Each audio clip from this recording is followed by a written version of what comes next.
to my city. See the bright light, skyscrapers looking pretty. Perfect skyline, postcard from a city, and we still on the rise, more construction keeping busy. Always bear down on the blue and the windy. Can't forget the Bulls, red and black run the city. Chicago, fire in the sky, WNB. White Sox and the Cubs up in Wrigley. Got a couple rings like I played for the Blackhawks. Always on the ground when my feet hit the asphalt. Dedication, hard work, and preparation. Never giving up to reach the goals I've been chasing. When it goes down, I'ma be the main attraction. Better stand back when the cameras start to flashing. Countdown, buzzer beater, how the game go. Crowd goes wild, cause you know who they came for. Michael Jordan, D-Wade when I'm scoring. Great Walter Payton, John Tays when I'm enforcing. You already know I had to make an anthem. Shot-town in the building, and you know what I stand for. Chicago, it's the city of the win. Clock runs down, we gon' grab another win. Chicago, known for the skyscrapers, big city, big lights, and we all about a paper. Chicago, ain't another city like it. Ride down Lakeshore, see newcomers all excited. Chicago, I'm in love with my city, I'ma rep it till I die. See King Kong ain't got shit on me.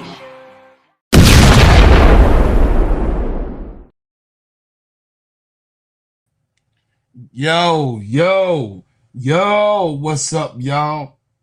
What's up, y'all? I was just waiting for my brother and sister them and sister ALM to get done. But you know, I cannot be up every night at 1 o'clock in the morning. Some work has to get done. A job need to go on. I wanted to tell y'all that I'm coming here to talk about the new league that has been put upon us for the young ladies. We're going to talk about Cam Brink getting called out by her coach and organization. We're going to talk about Aaliyah Nye, being able to retain a spot on the Atlanta Dream. We going to talk about basketball tonight, y'all. So in all of this, let me come back in and out.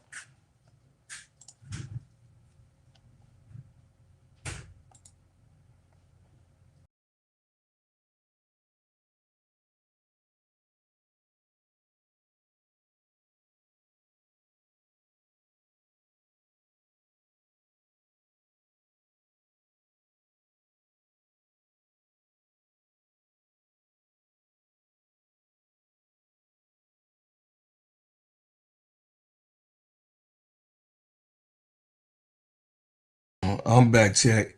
In all of this, we get to see the growth of women's basketball is real. The growth of women's basketball is here. The growth of women basketball getting better is real, chat. I want to say, man, welcome to the Gingerbread Man Show. This is Steady Serv'n Sports, ENT, an extension of Simply Ball Dropping Podcast with my main man, K-Sap. What's going on, K-Sap? What's going on? Hey, shout out to the Players Club. Shout out to the Full Court Trio. Shout out to all of my family members. Cut That Israel Talk Sports. So Court Vision with So Pretty Tony. This here, man, is a unprecedented year for women's basketball. When I say unprecedented, that means that they have had a generational transformation, meaning that the generations to come is going to be able to benefit for all the young ladies and the ladies that has been putting in work to make the WNBA and women's basketball better. You know what I'm saying? So this is, listen, a situation where on this channel we support and we acknowledge our chat. Hey, brother Will. Hey, my brother 80s baby, the perspective with the 80s baby. Eagle is in the building. PG, I appreciate y'all. You know what I'm saying? I appreciate y'all. I see you, brother Jabari. Hey, look, we are gonna get it cracking. We're gonna keep it moving and move forward. in what we're doing. So, Upshot is a brand new league that everybody are looking at. Upshot actually has started to begin their inaugural season. Definitely, this is a league where the young ladies can go and land at so that they could get better to continue on. And some of them not able, you know what I mean, to make the team or a team's roster, right? So therefore, Upshot has started a league for women's basketball so that, you know, basically a lot of the players that get waived or cut, they have a place to land. And I'm going to read the information about it and definitely talk about it here. Let me go up. Yeah, y'all, sorry. I was just trying to wait for my family to get done, but you know, I can't be staying up to no 2, 3 in the morning. I'm not doing that.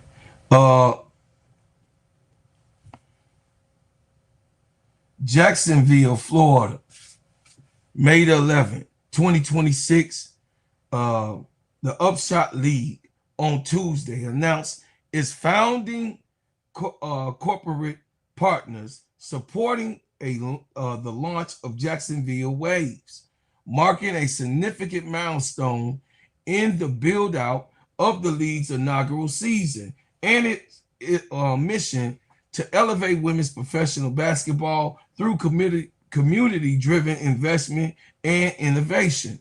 The league founding partners include CSI companies, Akuvu, the world's leading contact lens branding from Johnson & Johnson, and Florida Blue.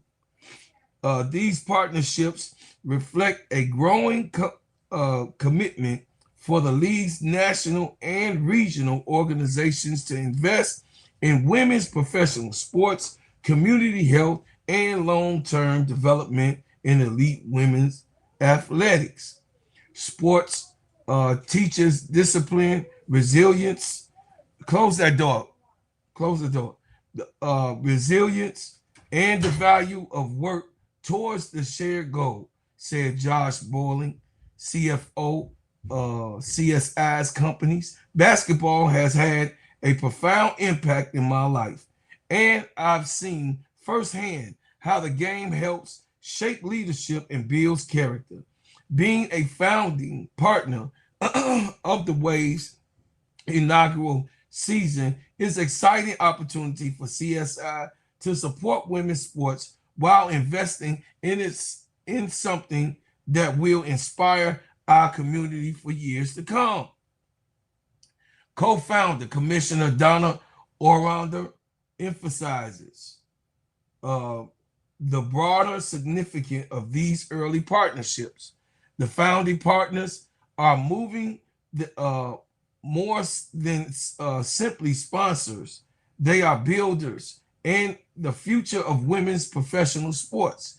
Each of these organizations understand that the power alignment with the league that is rooted in community impact, elite competition, and long-term growth. They're supporting signals confidence, not just in the Upshot League, but in athletic cities, fans who will define this next era. The Jacksonville Waves represent one of 4 inaugural franchises in Upshot League first season, alongside teams in Charlotte, Greensboro, and Savannah. The league is designed to blend high-performance basketball with strong regional identity, corporate partnership, in integration, and year-round community engagement. The addition of the founding partners provides early infrastructure support across brand development, health and wellness initiatives, and community programs that will extend well beyond the court. About Upshot League, the Upshot League is a premier women's basketball league built on elite competition, player opportunities, and community connections. With the foundation rooted in high-level talent and global experience, the league aims to redefine the professional landscape while expanding opportunities for women's basketball in the United States. Source in Euro Mentor International Limited, I-2025. They talking about how the inaugural season will be in more and more. So when you go to upshot.com, you're going to see the upshot site of the upshot people. It says, welcome to the uprising, a new kind of opportunity, professional women's basketball league where rising talent uplifts entire communities, rebuild connections and culture, where the players shine, fans connect, the joy multiplies, where we are here to inspire, unite, and grow together to up everyone's shot. A league that meets the moment. When you show up, we rise up. Every cheer, every game, every moment matters. Fans, players, and the teams lift each other higher and fuel the energy that makes the Upshot League unforgettable. Close to the game and players, fans get behind the scene access, exclusive drops, and exciting moments with players, experience that bring you closer to the athletes you admire and the game you love. Level up the next generation for local clinics and youth tournaments. Young players built the confidence to lead, the skills to grow, and the vision to imagine what's possible one shot at a time. Forgettable basketball, the world-class play, relentless pace, infectious energy. Upshot brings the kind of intensity that turns the game into an experience you don't want to miss. So meet the founding four. Upshot tips off for four powerhouse teams leading the charge.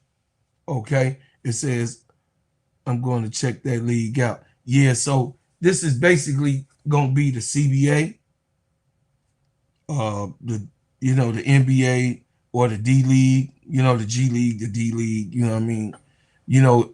Back in the day, we had the CBA and the NBA, and what I mean, all of that. You know what I mean? They used to be called the G League. Now it's the D League. You know what I mean? So this is basically what this is for players to land. You know what I'm saying? What's up, Revenue T? What's going on? Hit the like button, y'all. That's in the building. Hit the like button. We got the Waves. Rise with us. We got the Steel. We got the Groove. And then, of course, Charlotte Crown. Those are the names. One in Jacksonville, one in Savannah, and one in Greensboro, so that you guys can understand what is going on. What's going on, L? What's up? What's up, She Wins? What's going on, ADP? Jacob, when y'all come in, hit the like button. Listen, Upshot League expansion teams is here.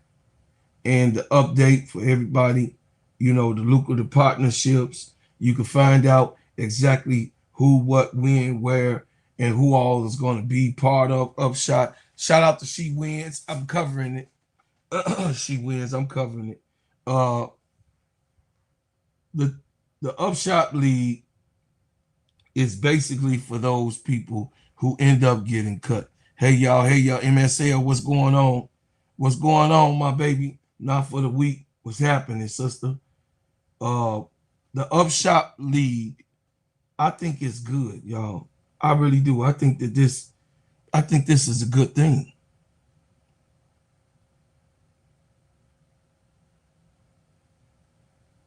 Not yet. I'm about to share all of that. What's up, Loose Ball?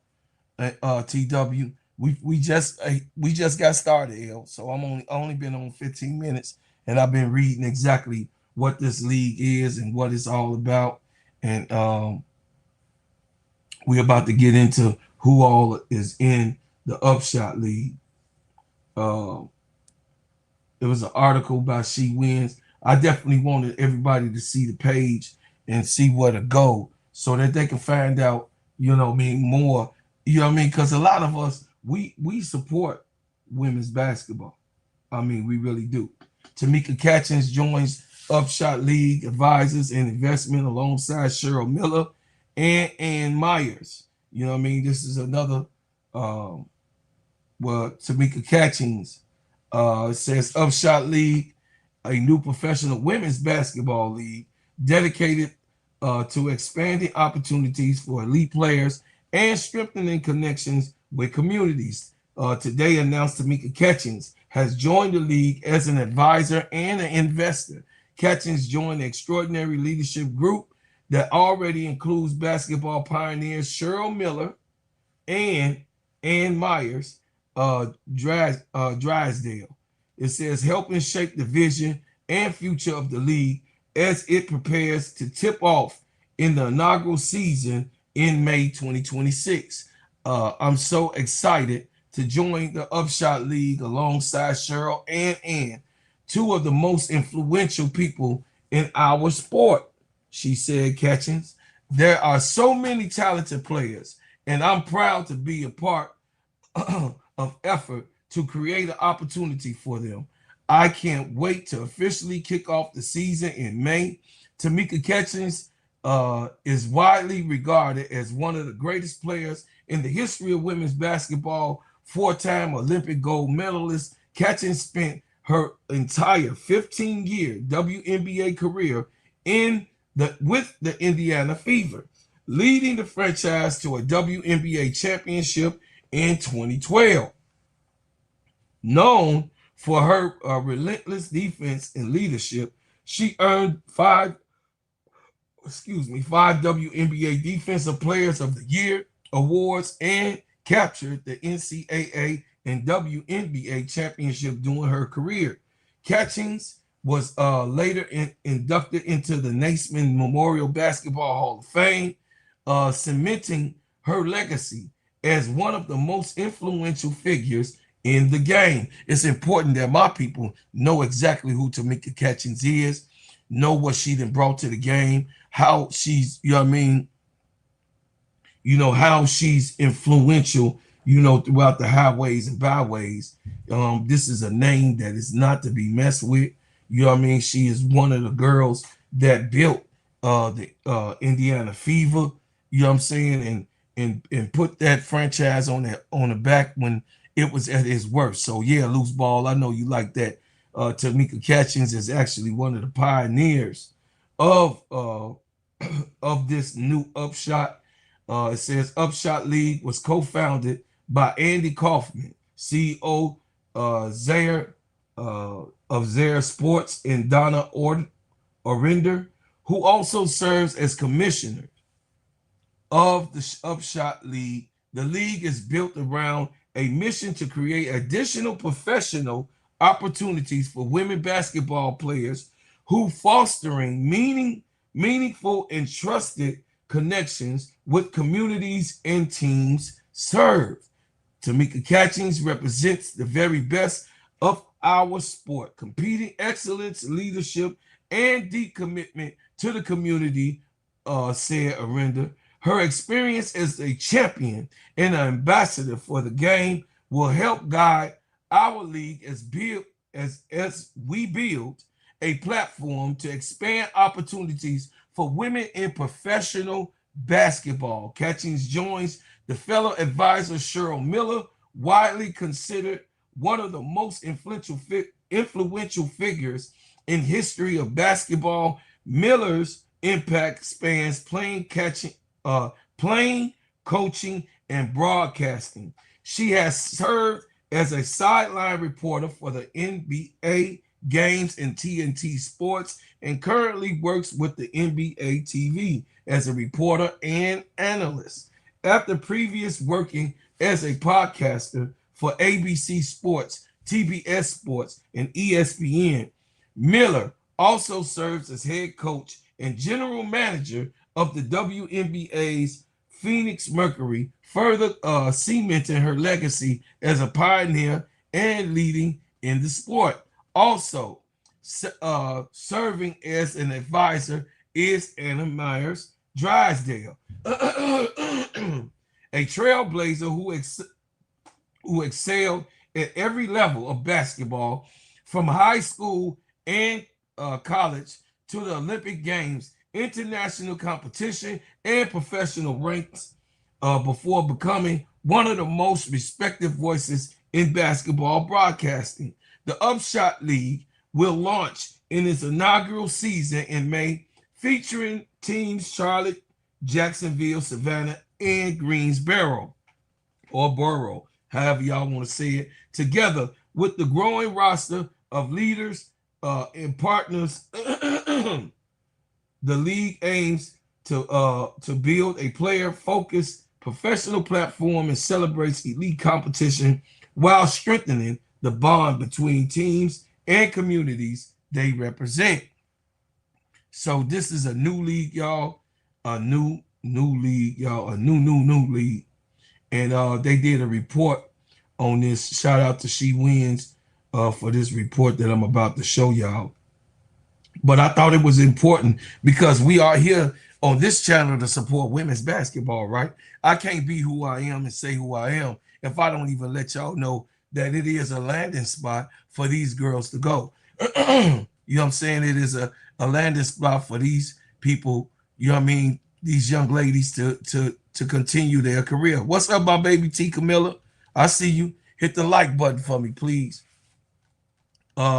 So, you know what I mean? We're going to learn today. We're not going to just have repetition shows and saying the same thing. This is not ESPN. Y'all here with us in the Simply Ball Dropping Networks to learn about different things, different structures, and different things that we our eyes and put our eyes on. Y'all are here to hear what that we do our investigative reporting and also give you guys real information about what's going on with women basketball in its whole entirety. You got what I'm saying? Be it overseas or in the States. Hey, my sister. Hey, Bernadette. Hey, my love. I appreciate you. Sister, hey, big girl. Honey damn near finished all that damn. Half of that box, half of what you sent her is gone. I promise you, I only had a piece. She just wanted me to taste it, and she kept that shit to herself. I ain't gonna lie. So she, listen, big girl, you put your feet in it. You already know I'm a German chocolate man. That's the only thing she would let me taste. She let me taste a little bit of the pound cake, just a little piece. But other than that, she wasn't going.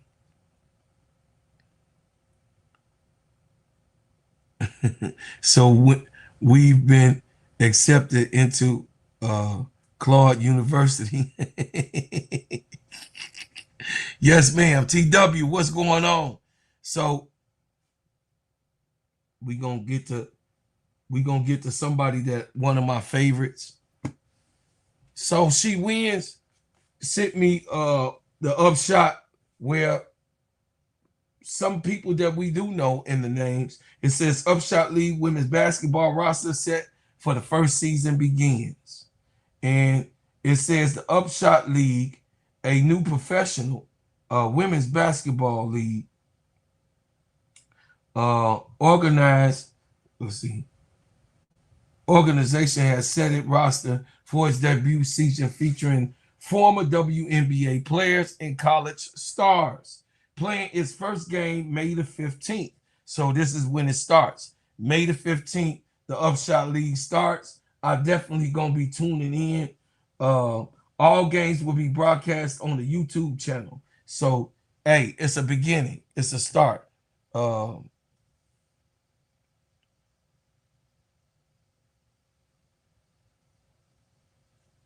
I'm gonna investigate. I'm gonna investigate. Hey, send that in my you already know where to send it to me, sister. We gonna cover all of the girls. You know what I mean? Because what I do want is I want y'all to know some of y'all favorite players. Like Deja Kelly is one of my favorite players. You know, coming out of college that wasn't able to land a roster spot. So I was just really worried about Deja Kelly, you know, in particularly, man, because I really want Deja Kelly to be successful, y'all. On some real stuff. I really, really, really, really, really want Deja Kelly to be successful.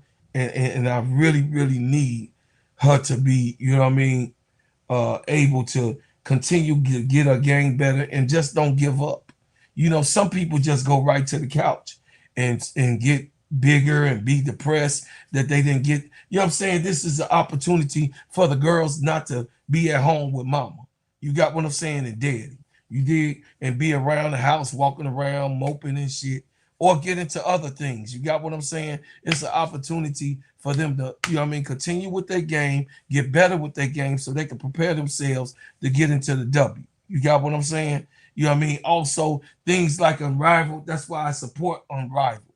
Unrivaled is a place, a landing spot for some of these girls. Also, what Nafisha Kaya gonna start doing. Also, some of the girls that didn't get a spot that you're gonna be able to see, hopefully, not just in AU, but I hopefully think that Unrivaled should get some of the high impactful, high quality people that got waived, you know what I mean? So they can have a place to land and to be able to, you know, go to the next level.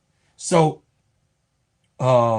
these squads will play in Savannah, Georgia, Jacksonville, Florida, Charlotte, in Greensboro, North Carolina.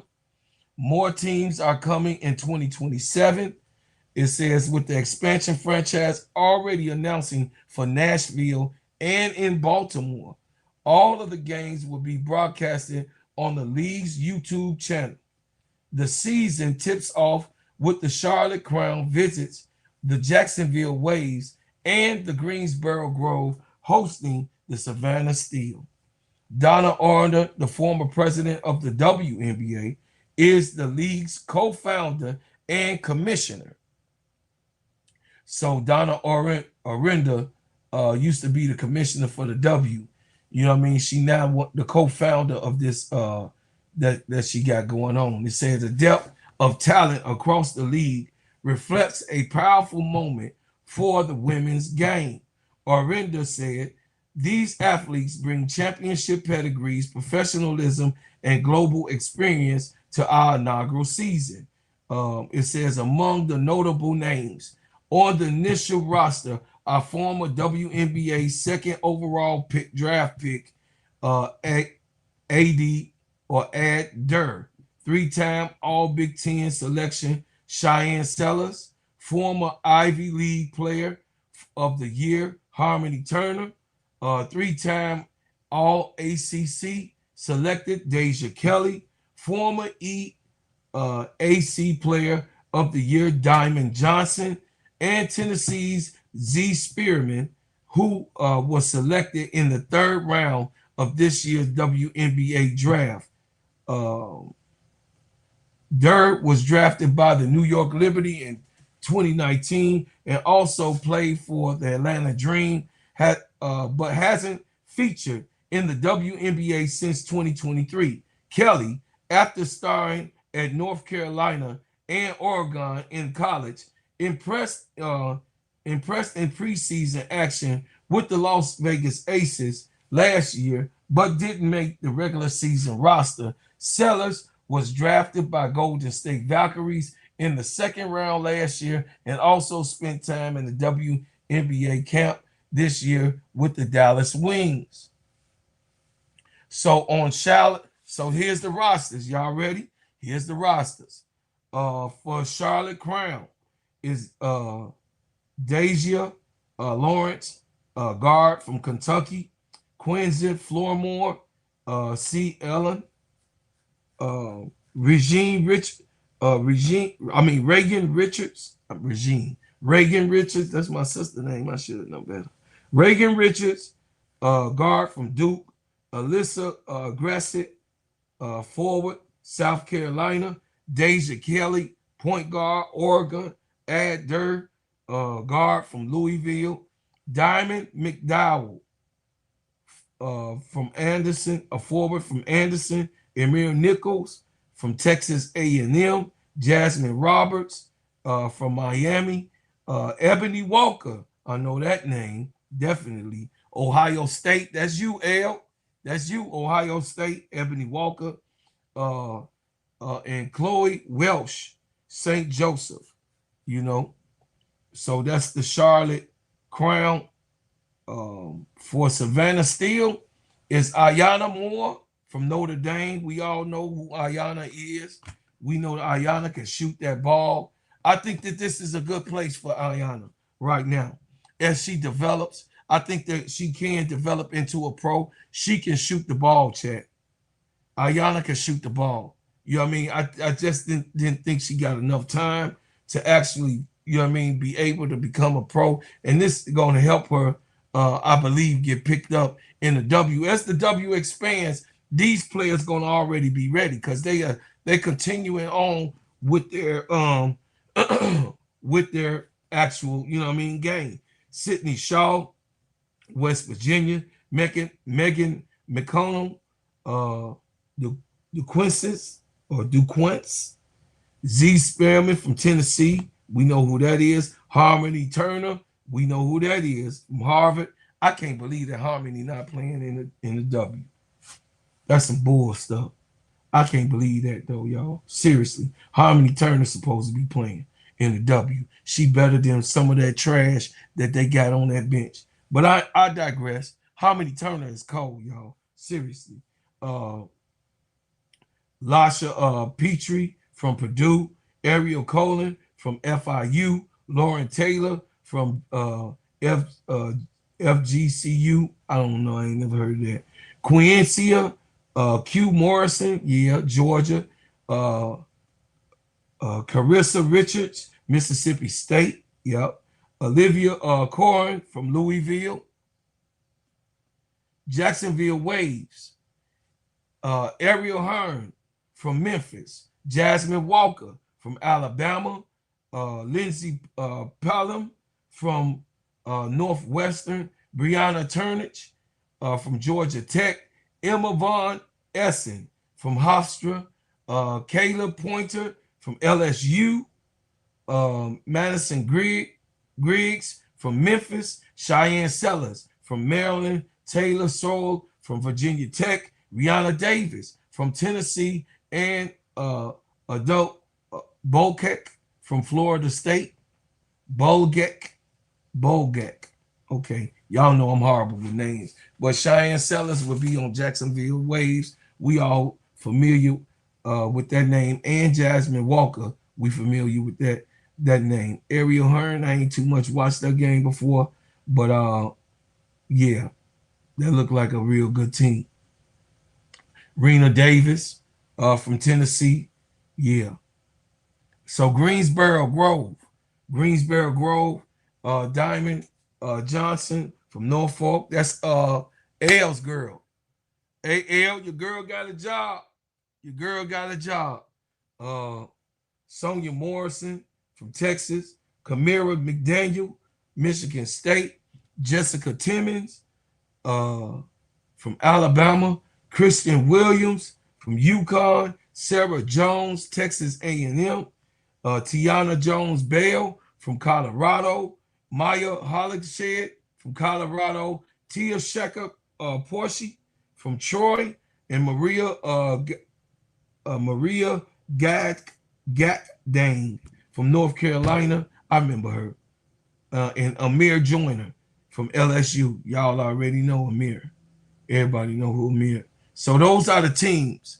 Greensboro Grove, Jacksonville View. Cancel. Jacksonville View. Jacksonville Waves. Savannah Steele and Charlotte Crown. So all of those teams, it says Caleb Pointer graduated before Angel got there. I know you know, big girl. You know what's happening. So, this league, I'm looking forward to seeing what this is all about, Chad. I really am. And I want it to be a successful thing because it keeps our eyes on what's actually popping, right? It keeps our eyes on what's actually going on with the players that we know that should have made it, like Deja Kelly. I was really disappointed. I was really disappointed that nobody picked up Deja Kelly. I couldn't actually believe it, that was real. Let me see. This is supposed to be an audio article. Let me see if I could pull this up for us to listen to. This is an audio article. Thank you so much, Live Love. Hey, thank you, man. Appreciate you. Wonderful. I appreciate you. Upshot. So here.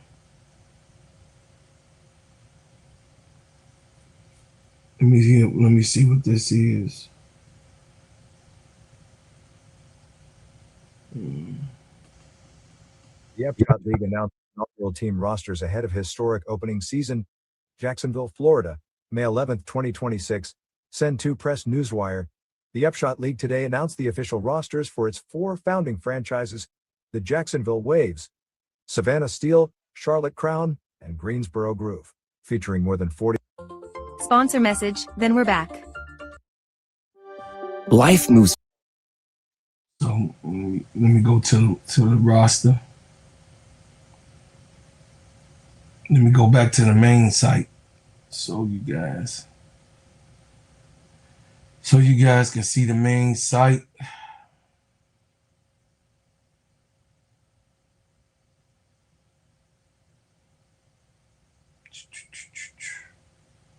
All right. So we're going to the main site. Going back.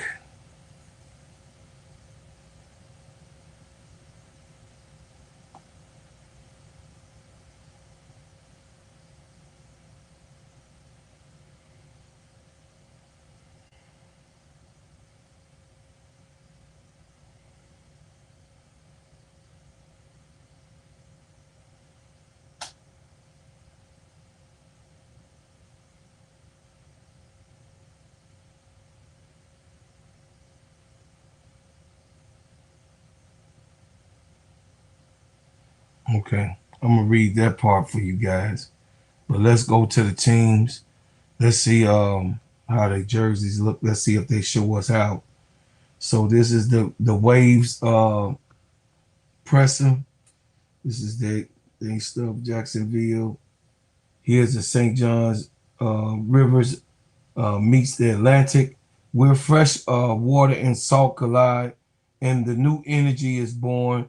The current runs through this city. It surges through us. 80 years ago, waves meant something more. The pioneer waves. Women accepted the volunteer emergency service, shattering barriers and novel air stations in Jacksonville. So they just named it after a certain situation. Jacksonville Waves. This is when they play, who they play, the times that they play. The first game set off is Friday, May the 15th at 7 p.m. So Friday they'll be out. I'm gonna try to get this game. I'm gonna try to get that game in, y'all. I'm gonna try to get that game in. Just to see how it's looking. Y'all know I'm giving y'all a look at the different this is the Steel site.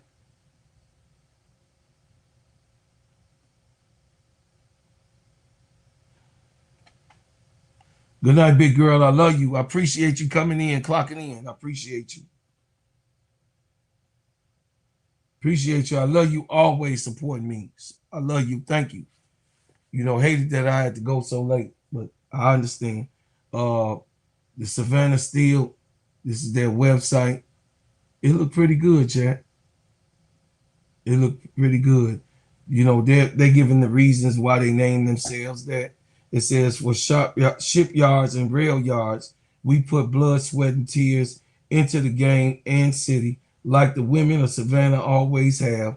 We break down barriers and make our mark with the grit and determination. Savannah bends, but never breaks. The legacy lives on with us.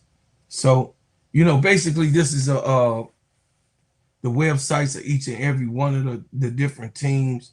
You could go on there and check them out, and you want to support or give, support to them. And like Friday is the inaugural first game. You could go on YouTube and you could watch it. You know what I mean? You got to start somewhere. You got to start somewhere. And they start, hey, ADP, they started their YouTube channel just like how we did.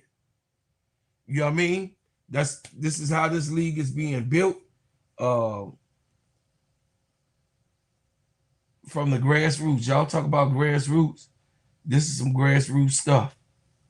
And I like to see it. I love to see it. I really do. Appreciating the nurse week. Okay. Let's go to the next. I like to see it. Y'all could go to each and every last one. So this is what they sites look like. I was going to their site so I could tell y'all about. But y'all could go there. I want y'all to look for yourselves also. But their sites look like this. This is one of their sites. This is the Crown, the Charlotte Crown. The Charlotte Crown. They look pretty cool. They look pretty cool, y'all. I'm glad that this is here. It says it earns one grind, one game, one generation at the time. This is a city built on a hustle, born crossroads and rail lines. I want to know how. What I do want to find out is, the ladies, how much they're getting paid. You know what I'm saying?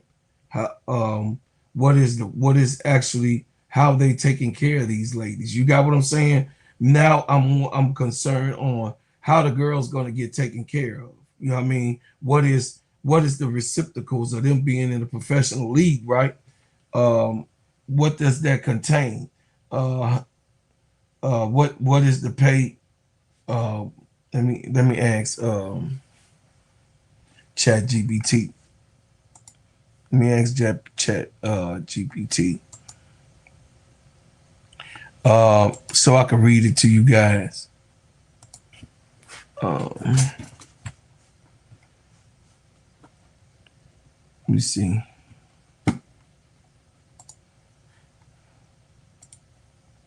In the Upshot League, how would the ladies be getting paid, and what is the pay salary for the professional basketball players that is playing in the new Upshot League that starts May the 15th?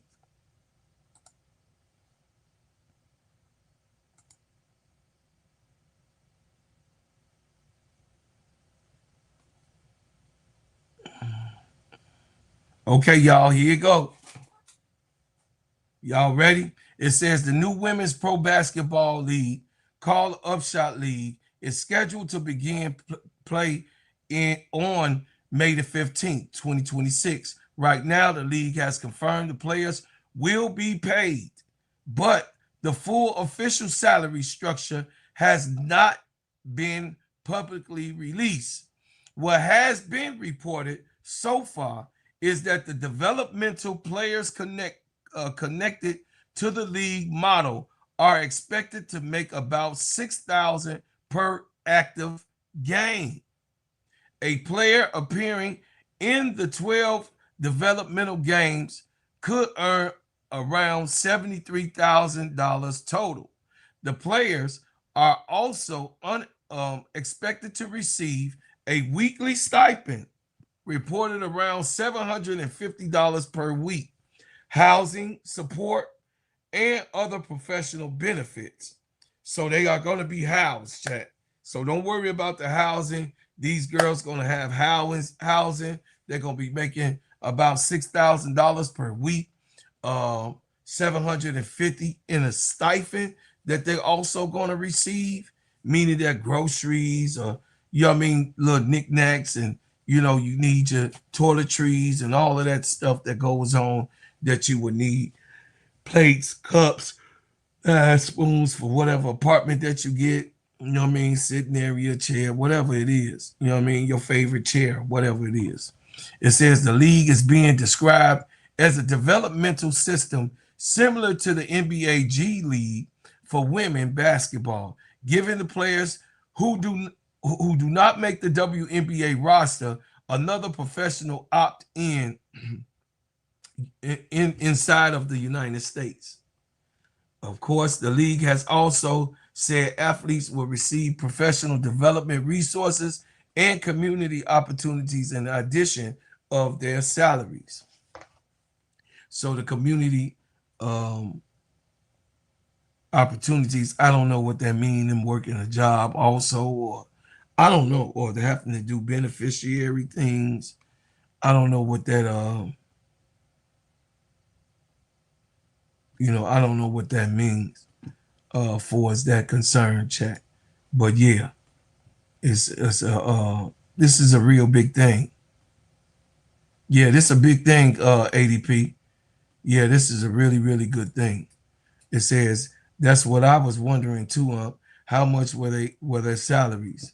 So as long as they're getting paid, y'all, it definitely ain't gonna be what the W pay. Of course, it's basically taking on kind of like the pay that they was getting in the W or would have been getting in the W, and they just starting here in this on this level. It says Charlotte is known as Queen City, so I guess that's where they get the name DC. Yeah. Yeah. So I'm really good. I'm really good on them actually having that type of opportunity, chat, straight up. Because I mean, this it's either here or nowhere for some of the ladies. Some ladies ain't going overseas. Some of the girls just don't want to go overseas. They really don't. They don't want a situation where they have to go overseas. It says it's worth the chance to make it. Yeah. Yeah.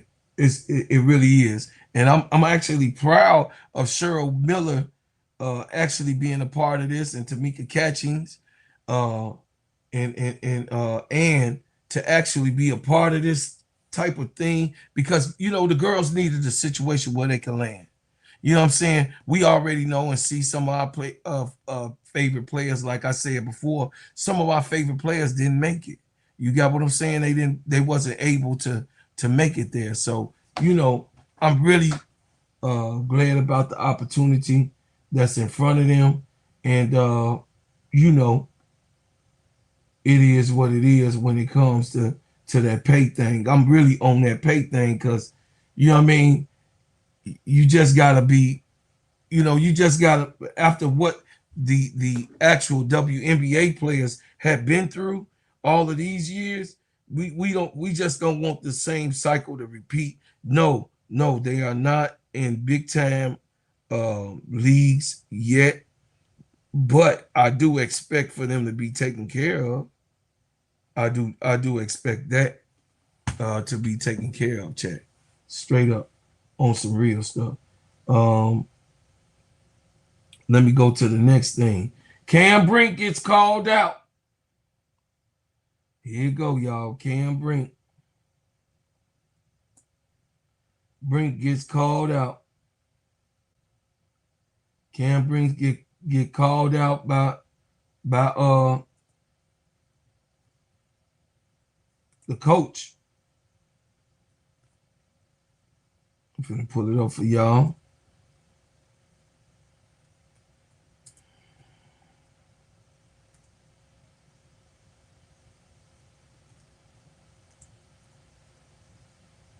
Sparks.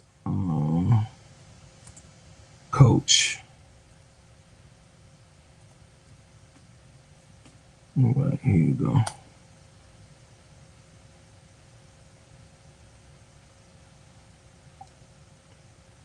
There you go, y'all. Let me pull it up. Come on with it. Computer going slow today, y'all. Oh, here you go. So, Cam Brink got called out by our coach.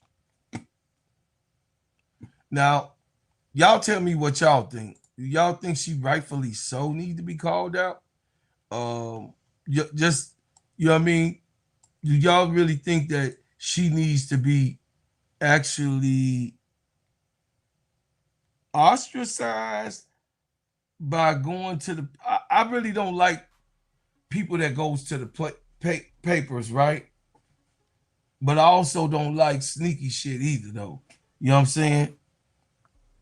Yeah, Lynne Roberts pulled the Jeff P. Definitely, Lynne Roberts pulled the Jeff P. This is a big subject for me, straight up, because that shows me I'm glad that, you know, I'm not glad that it happened to Cam Brink, but I'm glad that this type of thing has happened so that y'all can see it's just not Chicago. These people, some of these people are evenly yoked. It's the same around. I'm glad that we had the conversation last night too. You know what I mean? It just was a therapeutic thing. It was a great show that we had last night. But I'm gonna read it to y'all in real time. We finna go to athletic sports. Here you go, y'all. Y'all ready? It says the Sparks coach calls out Cam Brink after blowout loss. Los Angeles Sparks coach Lynne Roberts signaled out Cam Brink after the loss to the Aces. All right, y'all. Here go the hit piece. Y'all ready for the hit piece? All right. Los Angeles Sparks head coach Lynne Roberts had Cam Brink accountable after a lopsided season opening loss. The defending champs, Las Vegas Aces, what the hell is going on? Why they page doing that? That's why I be hating get on athletics. All right. The defending champion Las Vegas Aces thrashed the Sparks 105-78 at the crypto.com arena on Sunday. Brink entering her third WNBA season. This is what y'all wanted. Y'all wanted to see some firecrackers and sparks go off on people. You know what I mean? So don't get into that. Oh, if they was white or they was black, because Angel was. No, y'all see Cam Brink getting the business. Y'all see that? So it ain't just, you know what I mean? When some people that were stuck on, I agree with Keisha on some of that. Sometimes people just don't, bad organizations do that type of shit. It says Brink entering her third WNBA season after 2 injury-riddled campaigns made a little impact.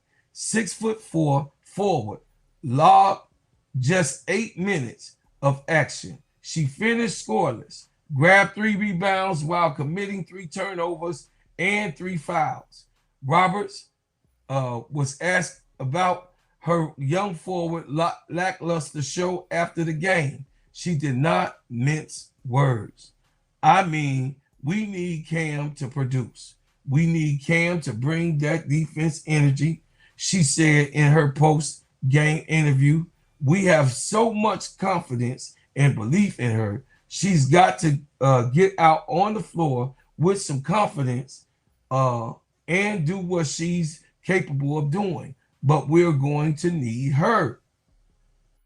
Here go Lynne Roberts saying it herself. I mean, we need Cam to produce. We need Cam to bring that defensive energy. We have so much confidence and belief in her. She's got to get out on the floor with some confidence and do what she's capable of doing. But we're going to need her. And, I thought especially in that first half, you know, they were having a hard time guarding NECA. They made some adjustments in the second half, sending 2 at her every time she even got close. So, you know, part of the beginning of the season too is figuring out rotations and chemistry and all the things. We looked like we didn't have a lot of floor chemistry out there. Vegas did. They've also played together for years, right? And it's not an excuse, but it's just a reality. So we're going to need Cam. She's going to be a big part of our success. Have every bit of belief in her. So y'all heard it yourself. It says the Sparks were outgunned from the jump. Las Vegas shot 62% from the field, the second best mark in franchise history. Kennedy Carter led the Aces with 22 points. Jackie Young added 20 points and 9 assists. Asia Wilson chipped in 19 points and 4 rebounds. Kelsey Plum did most of the heavy lifting for Los Angeles, dropping a game-high 27 points, 10 for 18 shooting. Nneka Ogwumike first finished with 19 and 10 rebounds. She had a double-double. Brink was supposed to round out the Sparks' front court trio. Roberts looked to her for contributions beyond the box scores. The stakes are high for the third year forward.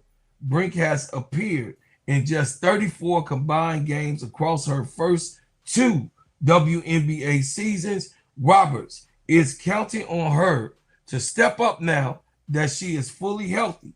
Part of the beginning of season 2 is figuring out rotation, chemistry, and all those things, Roberts said. We look like we just didn't have a lot of floor chemistry out there. Vegas did. They're also played together for years. It says no excuses. Y'all heard us say that. Roberts left no doubt about her expectations. Brink forward. So we're going to need Cam, said the Sparks coach. She's going to be a big part of our our success. Have every bit of belief in her. So Cam Brink, y'all know what that language is. Cameron Brink of the Los Angeles Sparks is in trouble. She in trouble. When they talk about you like that, when they open up and say those type of things about you, and your name is in it, Cam Brink is in trouble, chat. Make no mistake about it. You know what I'm saying? I know because I've been around this stuff for years. And a coach put your name in their mouth, even doing a presser. That's a sign of trouble. You know what I mean? AC Chi-Town Calvin, you know what I'm saying? Cam Brink was the number 2 pick in the draft. She came into the season, the first season. They were saying that she would possibly be a rookie of the year too. They was hyping her up and all of that. She ended up getting hurt. Nobody can say anything. Cam Brink was hurt. She ended up being hurt. Getting hurt. Nobody can. So the thing is that Cam Brink, in her being hurt, her off season, she trained a lot. We saw even in Unrivaled. For the inaugural season Unrivaled, she was training to come back last year. Last year, really not so much of improvement that we already know that she brings. She was shooting after last season. She was shooting jump shots. I don't know, y'all. A lot of us don't really want to see a lot of the 6'7s just be shooting jump shots. Get your ass down low, block some shots, rebound, put the ball back up, clean it up for the ones who supposed to be shooting those shots. That's what big men are for. It said What's going on? Geeksy said, "Green bro, Claw. I just ended my live stream with Michael Jackson on my channel. Oh yes, sir. Yes, sir. Love you, man. Love you, Geeksy. Love you, man. That's a good brother, y'all. So Cam Brink is in trouble. Where does she go? How's she gonna come back from this? I don't know, because we know what happened with Angel. This is I mean, once they go to the press, y'all, in the presser, MSL, you can talk about this. Once they go to the presser, though, it's out of the locker room. Yeah, it's out of the office. It's not pulling you to the side anymore, because all of this has already been done. Is that right? So-called of what they saying, that they have been encouraging her. So we know that didn't happen with Angel, and that was a goddamn lie. He just went to the press and said something. So I think this has happened with Cam Brink also, MSL. Yeah. I think this is because she's taken by surprise. She really don't know what what the hell is going on at this point. But she do know that she ain't been playing good. What's up, MDT? What's going on? I think there's some similarities and some differences with Angel. I mean, what she did, Lynne, I forgot her last name. What's her last name again? The coach, Lynne, is her first name. I think what she did was shady. Lynne Roberts. Thank you, Lynne Roberts. I think what she did was shady. I think what she did was, probably not the most professional thing in the world. She definitely pulled a Jeff P, in my opinion. The difference is, though, what Jeff P did was mostly personal. It wasn't based off basketball. It was personal, because Jeff P knew that Angel had just come out of wrist surgery at the time, and she was recovering. She didn't say it publicly, but obviously Jeff would had to know this, combined with the fact that Uzan and Sloot, before Uzan, weren't necessarily passing the ball or running the offense properly with Angel. But in Cam Brink's case, yes, she did come off injury, but she wasn't playing that great before her ACL. She didn't play that great when she came back. And basketball-wise, she just didn't nearly put the same product on the floor that Angel did. Not even close. Or what we used to Cam Brink doing in college, right? Well, it's funny. In college, a lot of people will tell you that Kiki was way better than her, and she really wasn't that great in college either, right? Just like when you go back to high school, right? Paige and Angel were the consensus #1 players, meaning there was considerable distance between them, those two, and the other players. And Cam Brinks was somewhere in that mix. Camilla was somewhere in that mix. Camilla was there. Yeah, Cece was somewhere in that mix, like number 4, 5, or 6 or something. I don't take the rankings literally, because they can change. Like, for example, I think Angel was 1 first, and then he was the number 1 for a while. Right, then Paige kind of overtook her, but then they were the consensus 1 and 2s. But obviously Brink and some of the others, they were now, and the rankings don't always pan out. Obviously, sometimes people like Aaliyah Del Rosario, who was a top 5, who was a top 5 big. She never, even Kate Koval from LSU, she was a top 5 big, and we see what happened with her. So, and especially with the bigs, they're much harder to gauge, because a lot of times they gauged on potential and they haven't really developed, particularly when they're young. And then as they get older, if they don't develop, and the other thing is, particularly in the women's game, they don't always have the aggression that they should. And you need that aggression in order to capitalize on that height. Otherwise, it's a waste, right? Because your intimidation, your strength, your power, the way you tower over people, the way you can block shots, that is a great thing to have, because the old saying is, you can't teach 6'8", you can't teach 6'5", you can't teach 6'6". Saying all that, I wasn't that impressed with her at Stanford. What about you? I really did like Cam Brink, because I think that she brought energy with that team. You know what I mean? She was, of course, she played volleyball just like Angel played volleyball. So I mean, just the pure sake of her being a rim protector, and she was really, brother, she was nice around the rim during the college. You know what I'm Okay, saying? cool. All right, Yeah, fair yeah, enough. yeah. She was nice around the rim. Uh, she can hit jumpers, but this is not college, right? No, We heard that last night too, right? When we talked about Caitlin, right? correct. This is not college. You're not gonna get babied. You're not you the number 2 pick overall.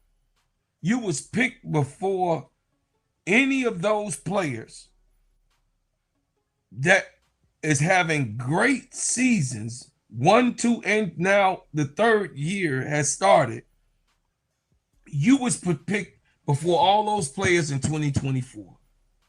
You have to produce. You were the number 2 pick, and you're getting paid the money for being, because of this per CBA, you're getting paid the money to be the number 2 pick, right? Right.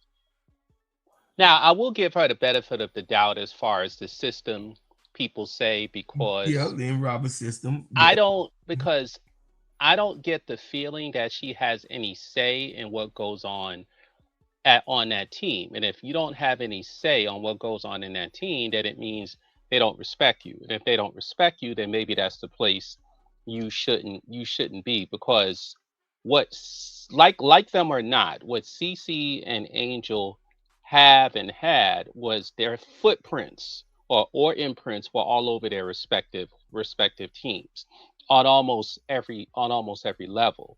I don't see that for Cam. Now, obviously, Rakia didn't have that. That's why she was happy to leave, because she didn't have that. And but I don't see anything about Cam Brinks that says she should stay there. So the way it looks to me, bro, Claude, and you can tell me what you think, it seems to me that she'll either not be resigned or traded, and then her next contract she'll be signed for the league minimum. And if she doesn't sign for the league minimum, she'll be out the league. I'm finna get real juicy for you. I'm finna get real juicy. Well, that's how I see it, because when you do this, what they did, like, everyone knows the Angel thing was politics. Everyone knows that. But she's not going to go to a contending team and start and be an integral part of what that contending team wants. Because let's take Indiana, right? If she goes to Indiana, she may be, I guess she'll be a power forward. She could be a starting power forward for Indiana, but I'm not sure how well she meshes with that team, and it appears to me, and if you disagree, bro, Claude, feel free. It appears to me that she would be better coming off the bench for 20 minutes a game, being that energizer person until she can show that she's a legitimate offensive and defensive player. Because if you look at her offense, right, Mm-hmm. people love to talk about Angel. Mm-hmm. She's not a good low post scorer, and I'm not a finisher. She's not a good low post finisher. She doesn't really have any moves. So what she likes to do is take the 3-point shot, because she doesn't have the ability to handle the ball and drive to the basket the way an Angel can, as an example. So Mm-hmm. because she's kind of erratic with her handle, she'll kind of like throw up a 3-point shot. She can try to post you up, but she doesn't have the strength to seal the defender on a post up. So her game is not WNBA ready. She's not a point forward, and she's not a stretch four. So she's kind of like an anomaly as far as where she can be played. So that's why at this stage she can be a quote unquote energizer buddy, and her body is not built for the wear and tear of a 44 game WNBA season as well. She's light in the butt, both in the upper body and in the lower body. So, and that's a problem in the WNBA. So she has 5 size, but she has 3 build, and that's not a good combination. I think here you go. So what I think, what's up, John Schapp? Um, I would say this. I'm gonna let y'all know on some real shit. Cam Brink has not been developed. She has been hurt since her rookie year. She went into the unrivaled situation last year, and then she was in a rival this year. We did see some progress, but she still was looking a little bit slow. What's up, RPG? What's happening? I see you up in here. Hit the like button. So she was moving a little bit slow, and actually to get her wind up and unrivaled. I think that Cam Brink actually, I don't think it's that drastic. I do think what Lynne Roberts has done is a Jeff P, because she didn't want Rakia and she definitely don't want Cam Brink. Okay, so that's the meat and potatoes. She got NECA over there. She wants another older, that's right, WNBA player. She don't want these young rookie developing type of players. She didn't listen. It's not under circumstances. Jeff Pagliosha did not want Angel and don't want Camilla. Me personally, I don't think that he wants. I don't know what that is. I don't think that he wants Camilla. You know, me personally. You know, I think that Tyler Marsh wants Camilla and think that whatever. But I think right now Jeff Pagliosha is serving something up to try to get something else for Camilla Cardoso, if he could get some meat and potatoes for Camilla, so that he could have an all-veteran squad ready to go win now. He said that he was always going to be win now. He ain't with that getting them out of the college and developing them and for them to be pro. He want ready, set, go.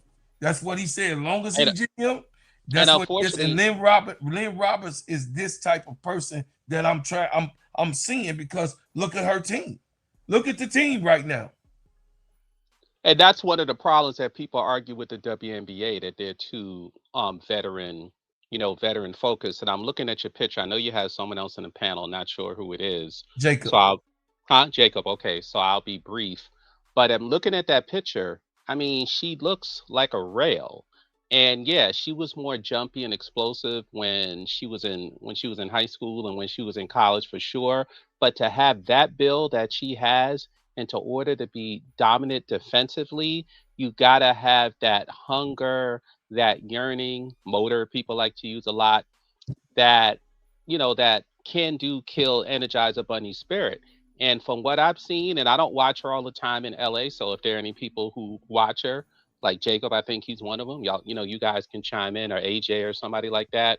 Mm-hmm. At that build and at that frame, she doesn't seem to have the motor to be a defensive dominator. The other thing is, she also seems to have lost the confidence that she may. Well, I think confidence comes from your coach and the people that's around you. Okay, that's fair. That's fair. And then I would also challenge you with this. Dominique Malunga is thinner than her. She weighs more on the way in. Cam Brink weighs more than Dominique Malunga. Well, I think Dominique Malunga is going to have problems too. You saw she scored 6 points yesterday. At times. But that's another discussion. And I'm not making a comparison. I'm only saying this since you brought it up. Yeah. Well, Angel went through all types of stuff, but you see, she had the strength, the wherewithal, the conviction to still not let it affect her game. And like I said, I'm not comparing the two because they're two different people. Mm-hmm. But Cam Brink's, if she was that dedicated to her sport, or if she had that strong of a will, she would try to not let the other stuff affect her. Now, of course, if you're not producing, then your coach is not going to play you, and you can't do anything. You can't do anything about that. So it's a sad situation considering she's the second pick. I know some people in the chat said, who cares? NBA players get called out all the time. But I do agree with you, bro, Claude. When a coach does this so publicly, it's usually never a good sign. Sometimes it's a motivational thing. But in this case, I don't think it is, because when it's motivational, it's usually when the guy has put up great numbers before, or the gal has put up great numbers before, and they're kind of slumping. So the coach wants to get you going. She's yet to put up great numbers in the WNBA. So when a coach says something like this, you're almost afraid that, she's already on the chopping block. Jacob, what you think about Cam Brink? All right, before I say that, what's good, Unc? What's good? He was killed out earlier, so I hope he still got that smoke. What do you mean? You were killing Cam earlier, right? On Keisha's show. Right? Oh yeah, I was. What's it called? Wait, did you, before I answer that and say that, did you say that Cam Brink is not a shot blocker NFL? Because there's a few people that's saying that in the chat before I go ahead and. No, she is. No, she is a shot blocker. Okay. She is a shot blocker. No, what I was saying was, in order for her to dominate as a shot blocker, right? If that's your thing, and even you were talking about this earlier, because you remember Keisha asked the question, "Do you care if she's a shot blocker or not?" And no, I know what I said, Emmatel. I said, like, does blocking mean like that you're a good or above average defender? That's what I said that got to that conversation. From what I can see in the women's game, it's a little different, right? In the men's game, you can have people like Akeem Olajuwon, Dikembe Mutombo, etc., who are blocking 4 to 6 shots a game, and then you could have somebody like Olajuwon who could literally cover the court up to the 3-point line, and literally be in anyone's face. He can do switches. The women don't have those type of motors, and they don't have that type of mobility. Interestingly enough, I know we'll talk about this later. That play Angel did yesterday on Saturday reminded me like an Akeem Olajuwon move. Like, she stepped out, she's following Olivia Miles. Olivia Miles makes the fancy pass, she reads it, and then she explodes. She explodes, and she was actually putting her arm up to block that girl's shot as she was jumping in her direction. It was an incredible play, but we could talk about this later.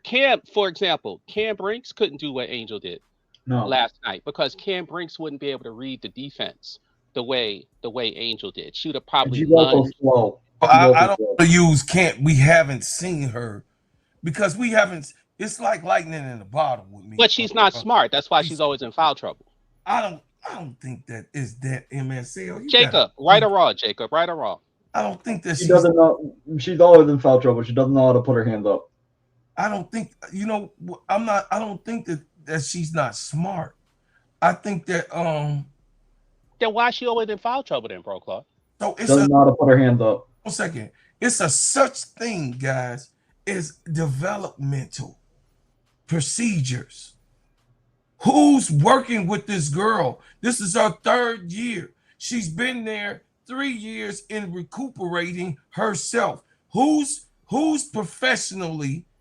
We can't say because we know that LA Sparks is one of them trashy teams. That's a different argument, bro, Claude. That's you asked the question. You asked the question. No. I'm just elaborating. No, I'm just elaborating. We know that they wasn't working with Camilla.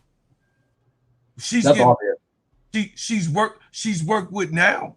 We could tell the difference. And Camilla Cardoso, and the way she's playing, just in the very first game, I would say, she looks like in the first game, this is a whole nother Camilla that we were seeing towards the end of last year, right?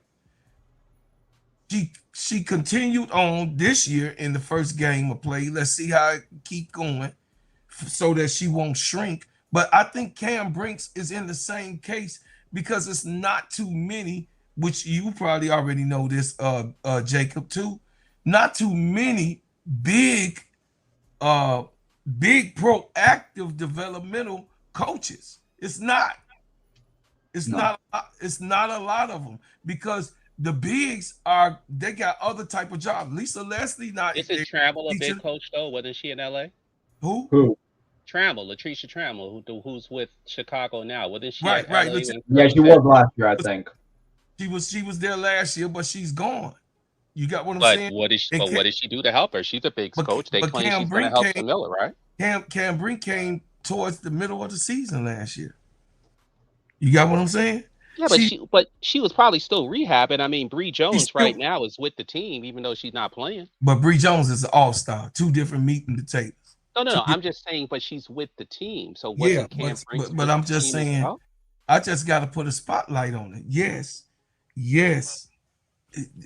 I think, me personally, I think that where Cam Brink is, I don't see any developmental. My point is, I don't see any development in just these few the preseason game and her playing right now. I don't see her taking a jump. Now in Unrivaled, she looked tough. She looked a little sluggish because I know that she's coming off an injury. And usually, like I tell everybody, chat, It takes at least 2 years.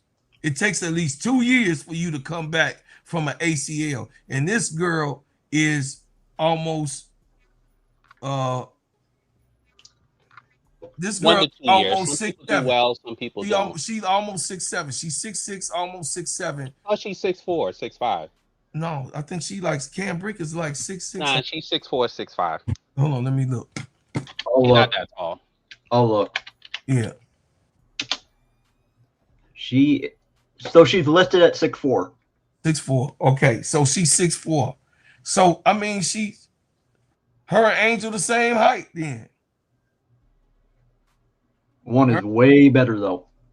Yeah, one is way better, definitely. But her and Angel the same height, but like MSL said, the body girth, the body. You could tell that this girl ain't gained no weight. She's still modeling. She's still modeling.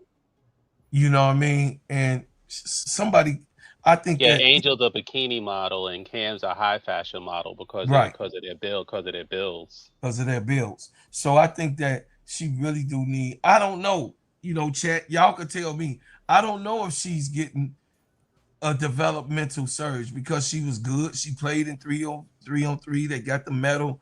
And I don't know. Me personally, I think that Cam Brink can be special, but I don't think that she's being developed. Me personally, I could be wrong. No. Yeah, I could be wrong, y'all. You know what I mean? I ain't really trying to talk about no player. Y'all know me. I'm real careful on that, and I'm real careful on saying what a player won't be. Right? What's up, Ashley? And that's fair. You don't want to put limits. You don't want to put limits on people. But sometimes if you've seen someone enough, Big Lou. See, the problem is a lot of people make judgments from afar that are fatalistic from afar. But if someone has watched a player, let's say you watched every LA Sparks game and you watched during college, and if you want to make that comment, that's fine because you've watched that person. It's just a lot of people who comment on women's basketball don't watch women's basketball, and I think that's the problem. Mm-hmm. I think Cameron Brink has a longer wingspan and more athletic. I think she will be better on a different team. Well, more athletic than who? That's what I was asking. Who? More athletic than who? Cam Brinks could not make that move that Angel Reese did last night. Oh, hell no. Did you see how fast she closed that gap, Jacob? How fast I saw that. Jacob, she was shading 3/4 of the paint on the left side of the paint. She was shaded 3/4 on the left side of the paint. She's looking at Olivia Miles. Olivia Miles successfully passed the ball. The ball had already gotten into, forgot her name, Hoff's hand. Hoff, I think. Hand. And then Angel just closed the gap in literally a split second and then jumped high enough to block the shot from the top so the ball didn't even go anywhere. It just kind of like floated in the air and she grabbed it. And that was it. Cam Brinks couldn't make that move. Am I wrong, Jacob? Am I wrong, bro? You're not wrong. You're not wrong on that. I'm hesitant because I haven't got to really see her play. We're telling you right. I'm listening. He asked my opinion. I'm saying I'm honest. I'm asking honestly her capabilities, and from what I saw her just a few minutes, I can't really tell her mobility because she was snatched out the game. Now you tell me what I saw in the game. I didn't see no development. Bro, Claude, Angel was staring down a point guard who was killing them all game. But I'm saying that ain't about Angel. Listen. Gave the ball up because she didn't have the nerve to try to drive against Angel. I'm saying you off base though, MSL. Why you off base? I'm saying I'm talking about the LA Sparks game that I saw over this weekend. Cam Brink did not get no tick like that. You got what I'm saying? Because they're done with her, bro. Okay. So my point is, I got me personally, so I can actually see. It's gonna take me 5 to maybe 10 games to give my analysis. Remember, I said this in the beginning of I know y'all quick to judge, but I'm not. You know what I mean? I want to see what a player could get because I don't want I told you so or you were wrong. You got what I'm saying? So I'm hesitant on just, you know what I mean, giving my analysis on the player when this is just one game. But in that just one game, she got called out. You got what I'm saying? Because they lost big in this one game. You got what I'm saying? So I understand where y'all coming from. And and y'all could be right. And I could be not able to give you a proper analysis. That's just what we at right now. But Brocard, you I see, can't. I'm fairly judging Cam Brinks because I'm telling you I don't like what her coach did. I'll agree with you that she wasn't necessarily properly developed.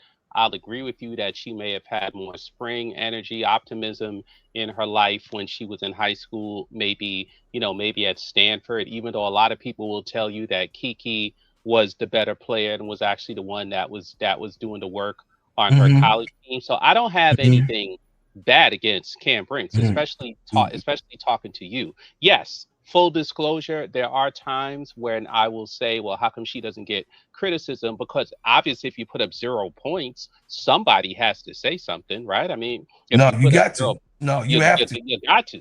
So Yeah. it's not hate. It's the fact that you put up 0 points. She did it in a preseason game.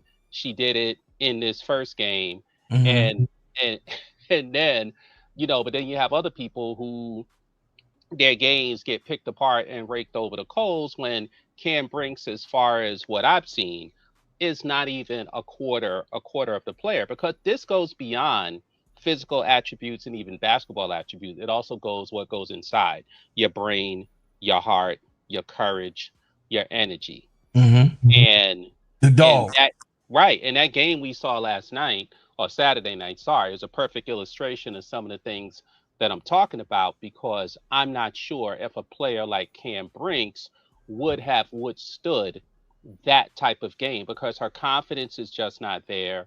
Her heart so far is not there. Remember, this is a rich kid, right? And she is a rich kid. And we Mhm. all know the story, right? Jeannie Mhm. Buss, Kurt Miller, and Magic Johnson wanted Angel bad, bad, bad. And it was Jeannie Buss who was like, no, we're gonna pick the California girl to represent, to represent the team. Now, Mhm. whether supposedly her relatives or Nike executives, I don't know, but that's what I hear. She's supposed to be a godchild of Steph Curry. I don't know. That's what I hear, but obviously she's connected.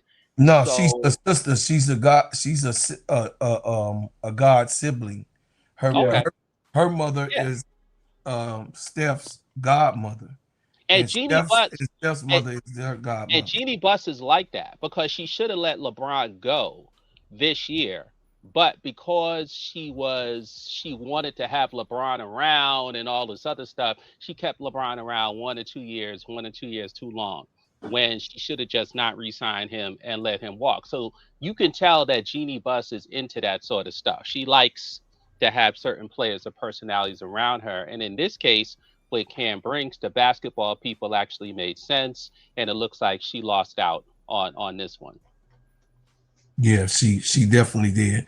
John Shaft says takes 2 to 3 years. That's what I said, brother John. 2 to 3 years to recover from an ACL injury. Please let her Unless you're go. Paige Beckers. Let her go to Paige Beckers is smaller, and it took her, and she didn't lead the charge on that UConn win. It was AZ Fudd, to be clear, and Sarah Strong, to be clear with that. That's who led them to that victory last year. You agree with You, that, you're, Checker? pro- you hold on. Bro, Claude, I don't I think you don't. know. Sarah Strong was the leading scorer. What are you talking about in the I last two? think he's talking. I think he's confusing this year's UConn team with the one that won the No, previous Sarah season. Strong last year was the leading scorer. AZ No, Fudd was the leading she scorer did in the well last in the game, she did but well in the Sarah Strong was the NCAA second tournament, leading but I scorer. think Paige led during the year. But Sarah Strong, when she was a freshman, did very well in the NCAA tournament. Yeah, That is true. that's what I'm trying to say. So when I'm just saying, sometimes in recovering, me being an athlete, me having a knee injury young, I'm telling you in play, it takes a while. It's not something that I speculate. It's something that I'm telling you that I went through. You just have, it takes a while. Everybody expects you to come back it's not gonna go like that for everybody. Everybody's body is made, and you were just talking about this girl's symmetrics. You were just talking about her, you know what I mean? Her bones definitely ain't like Angel bones or Paige Becker bones, let's just say. And then of course, Paige is shorter, right? So, you know, I'm just being devil advocate, MSL. So don't give hold on. Advocate about that.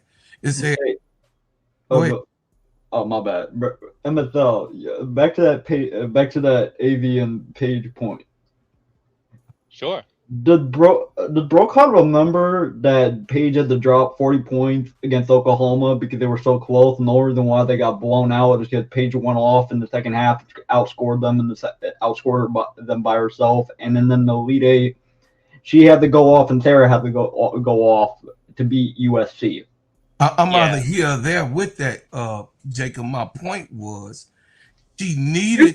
You said it was Sarah Navy. I said she needed to have Sarah Strong and AZ Fudd along the way. She just did. I mean, that was factual. You know what I mean? Ain't no problem with that. That's not nothing wrong with that. She needed them. She just did. And it's okay. I'm not even worried about what they doing. I mean, I think what Jacob is trying to say is that Paige did perform excellent. Otherwise, she wouldn't have been the #1. But I never said that she didn't perform. I'm saying that was long away. Let me be clear again so you can hear it very clear. Once again, along the way, she needed Sarah Strong and AZ Fudd to come through with her at times. Even during the season, we saw it. That's a different argument than saying physically she wasn't recovered. She did recover physically. Regardless of how she did. She recovered physically. I'm not really going there with that. I mean, we can. But that's our argument. You're saying what I'm saying is that what I'm saying is that people heal. No, I'm in the argument. People heal different, brother. Absolutely. All right, then we know that. I was just going to say that's a medical. But then that would make her damaged. But then she would just be damaged goods instead of a bust. Okay, so that now we there. Now you. Neither one is good. Well, no, because a bust is a bust naturally, right? But someone that got a physical thing that happened that they haven't been bounced back, that has to do with physicality and mentality. Like but there have been a litany of top picks in both the NBA and the WNBA over the years. We can all pick them. Sam Bowie, who was actually picked before Michael Jordan, and it was gone. Right? He had the foot fracture, and he never recovered. Right? There are a lot of them that we can run off, and they become problems. Right? And he's on the cane right now, Sam Bowie. Right? Yeah. Okay. So you don't want Cam Brink to be on that list. Right. So my whole thing is that who's working with her close up? That's all my whole question was to you, MSL and Jacob. Who do we know? We don't really know because we can't tell no outside of what she was doing herself, because Unrivaled is on her, right? That's for her to go get some development and go into a developmental league to get better. So everybody that was in Unrivaled, that was on them to get better. That's a league that they joined to be better. And amongst the elites, that's her initiative. What I'm casing is, you guys, and being a devil advocate, what about Los Angeles developmental programs specifically for her? Clearly it's not working. I mean, do y'all agree or disagree? You want to take this, Jacob, before I respond? Hold on a second. What is the question? Funny, hold on a second.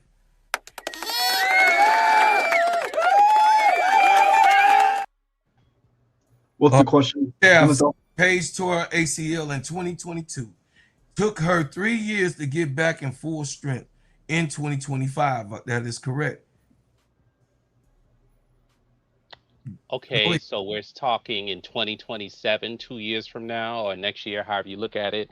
Cam Brink's maybe legit. Maybe. That was with me. That was my argument. Maybe. Maybe. Well, that's unfortunate because one, there does seem to be people who seem to heal faster, better for whatever reason. Mm-hmm. And in her particular case, as she did it in 2024, and now we're in 2026. So if we go by the 3-year window, then in 2027 she should be something. But I think the problem, LA doesn't seem to be They don't buying want that to. theory. Yeah, that's right. Me too. I'm with you, MSL. Everything that you and Jacob has is put on there. I'm with you as a player, Now but the also problem is even before the ACL, and this is the part nobody wants to talk about. Like go we ahead. always talk about, nobody wants to talk about college basketball in 2023 Mm-hmm. because we can prove that CC is not what they tell us she is. Well, also in 2024, and I think Jacob touched on this, she wasn't Mm-hmm. that great even when she was a rookie. Before the ACL, she wasn't really doing much. Wait, rephrase that whole thing, MSL. Cam Brink, Sorry. Cam Cam Brink, Brink. Oh no, before the she wasn't. She ACL in wasn't. 2024. She wasn't that great outside of shot blocking, and a lot of people have said this as well, not just me. So anybody who's gonna come at me in the chat, I'm not the only person that said this, by the way. Mm-hmm. That's what I was saying, bro, Claude. So for Mm-hmm. those who still hope or wish that Cam Brinks turns into Brittany Griner, she wasn't that great her rookie year. She Mm-hmm. wasn't. So more than likely, she'll never be what people think she's going to be, but I hope she can.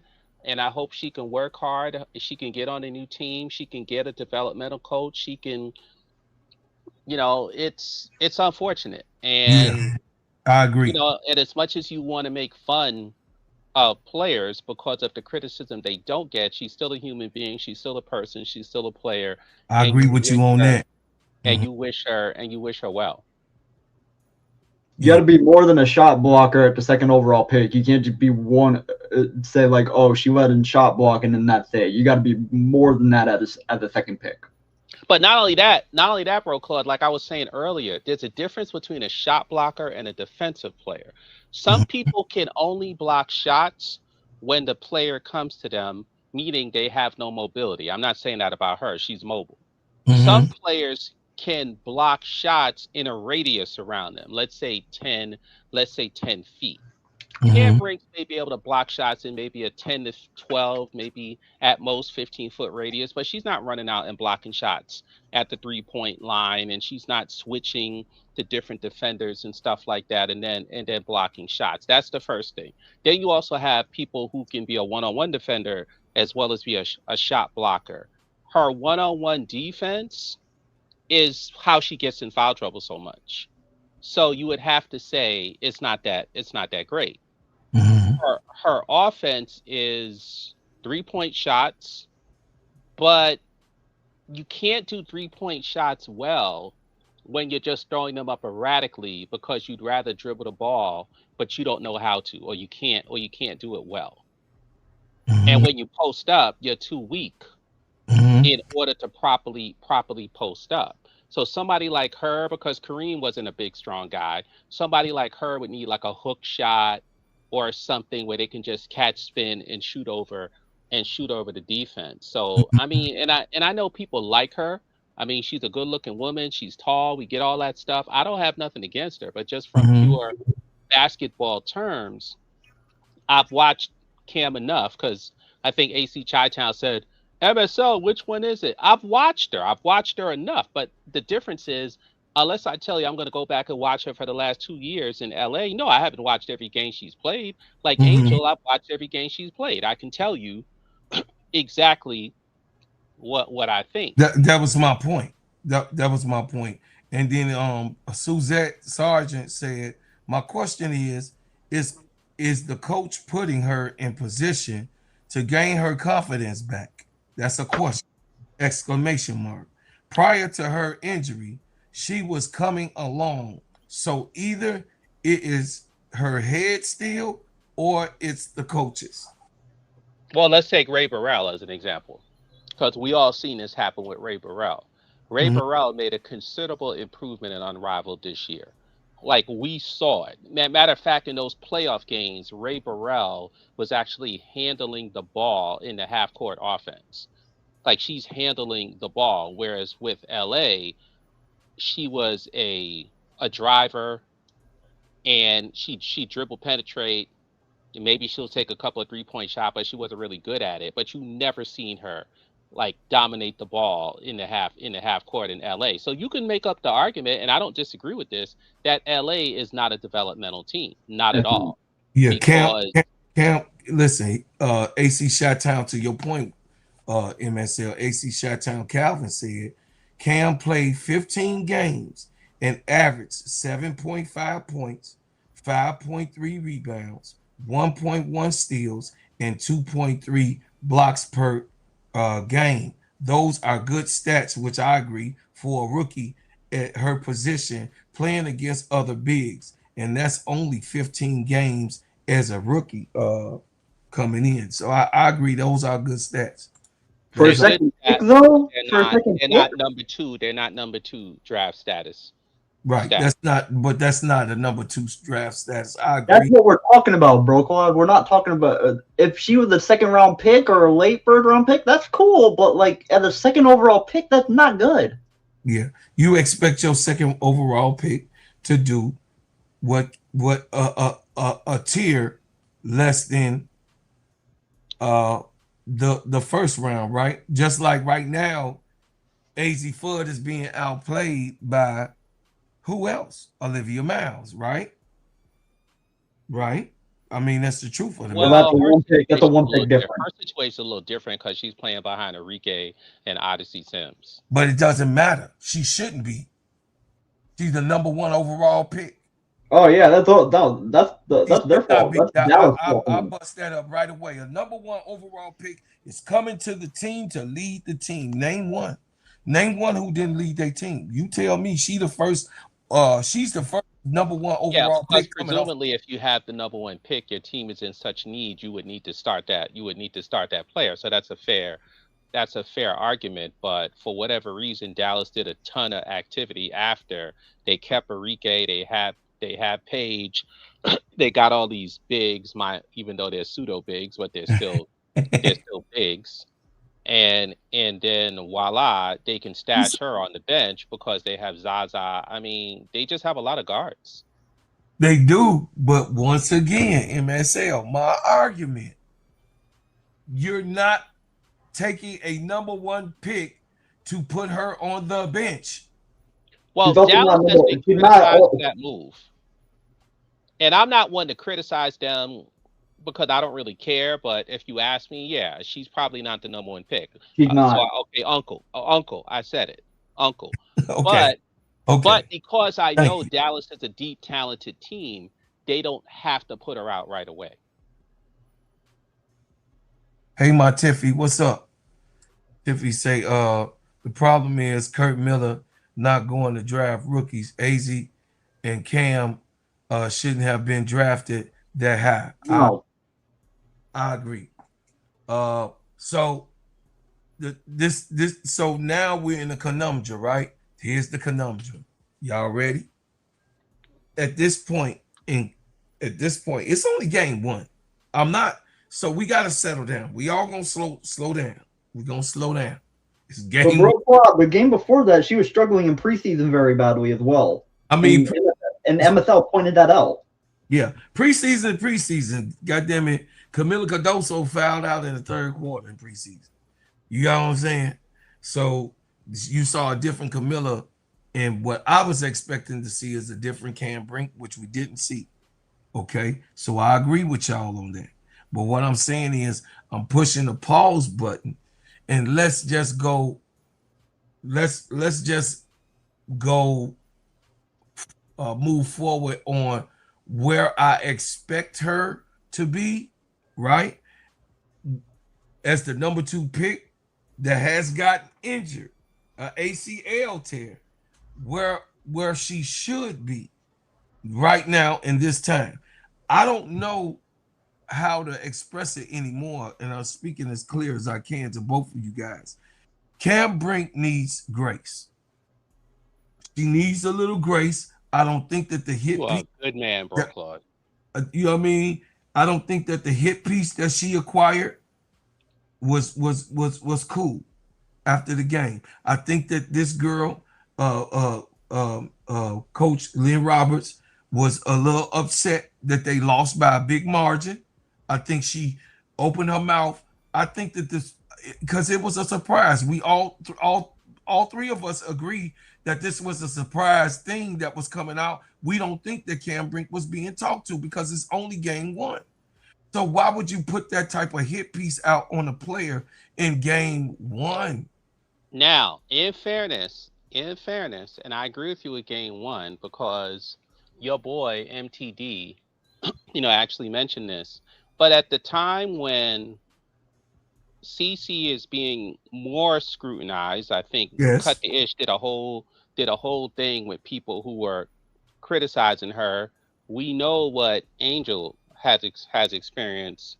Well, now Cam Brinks is getting this from her coach, but the question is, because I already heard, well, I'm not going to say their name because I don't want you to have any enemies, but that other website that's on, that other YouTube channel had defended Cam Brink and said, oh, he didn't think it was a bad pick because he didn't go off anything he said because I think he's too young, but I think he went off of what the GMs did. But we also know that these GMs aren't always right. No, Cam Brink should have not been. And in the WNBA's case, the GMs sometimes are stupid.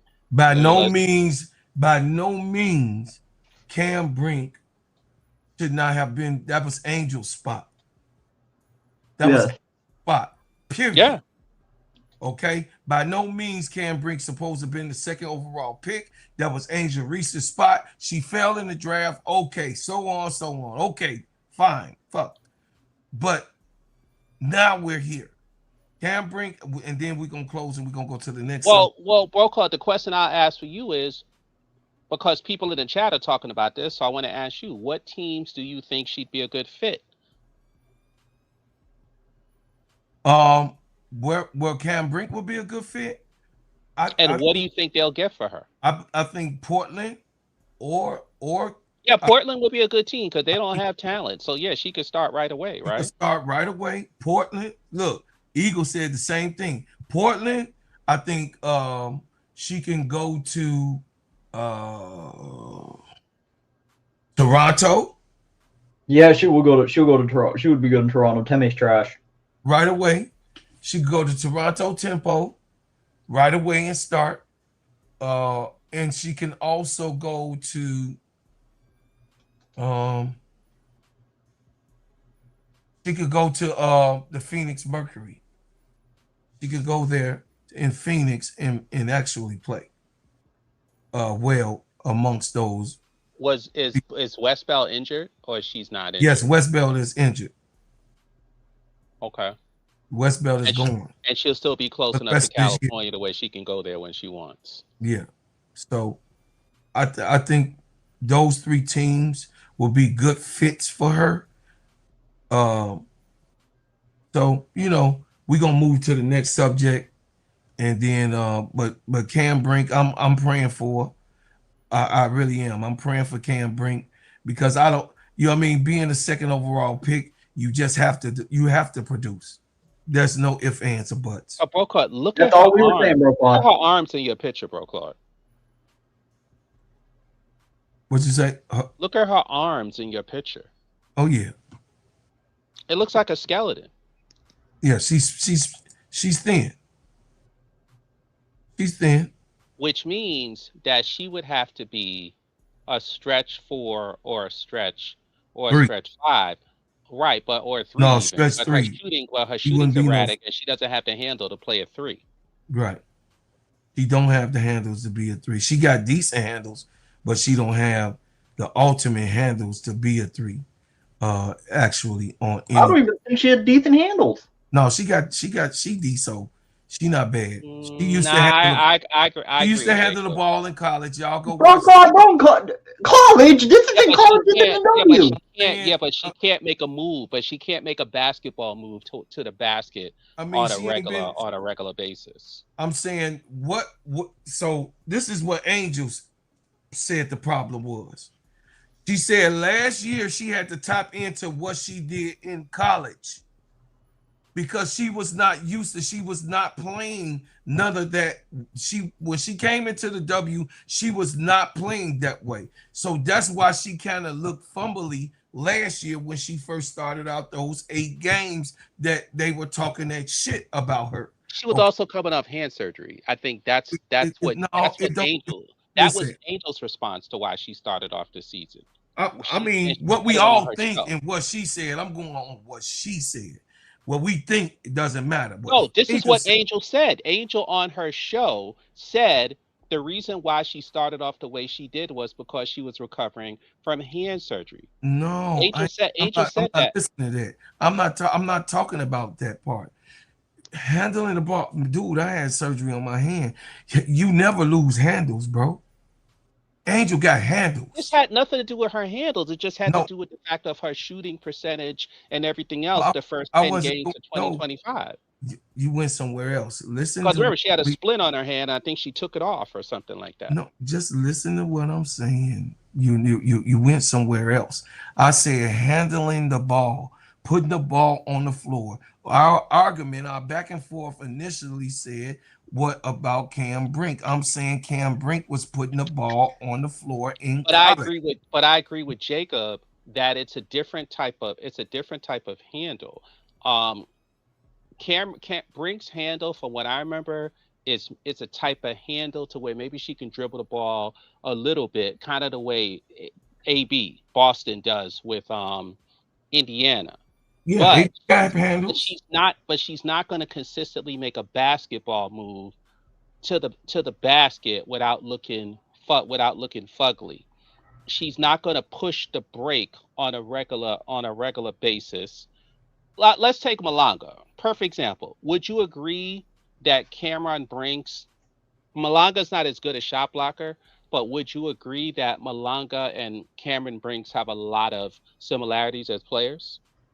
They do. They do. They do. Right. And you see, even in Unrivaled, right? There's not 5 players, it's just 3. Malanga may be able to dribble the ball up the court once or twice. Same thing with Shakira, even though Shakira got better this year.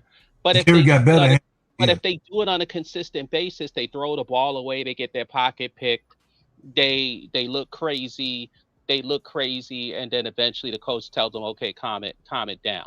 That's what me and Jacob mean when we say she may be able to dribble the ball, but that doesn't mean she has handles. And I don't even think she can dribble the ball in a proficient level. she can. Same thing with her 3-point shooting.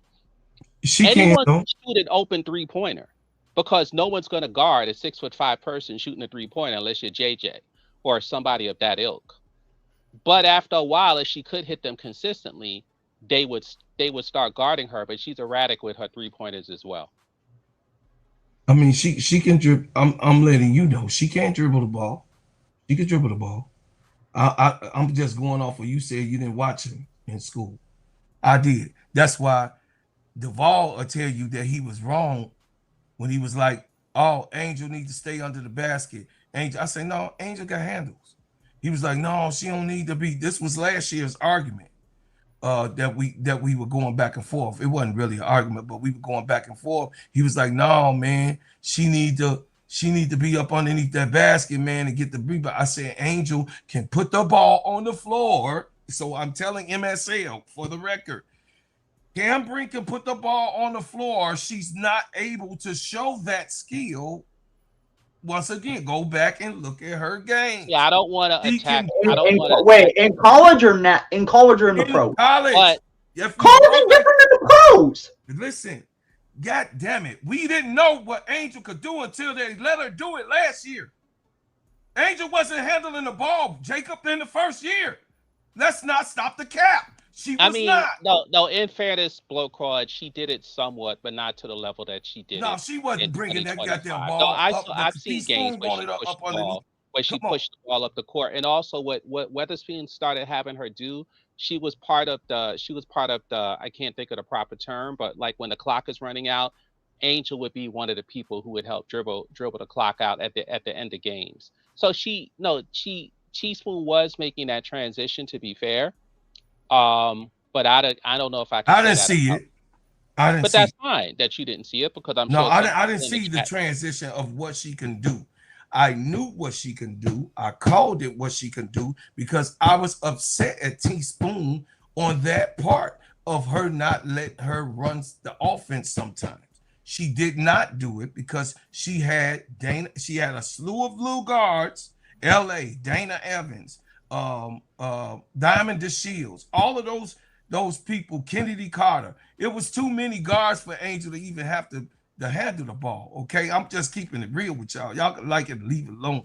I'm just telling Marina Mabry, Angel didn't have no dribbling time when all of those guards was there. But do you think Cam Brink has the confidence right now at this stage to do that? She has to be given that confidence, bro. That's all I'm saying. She has to be given that opportunity to do it.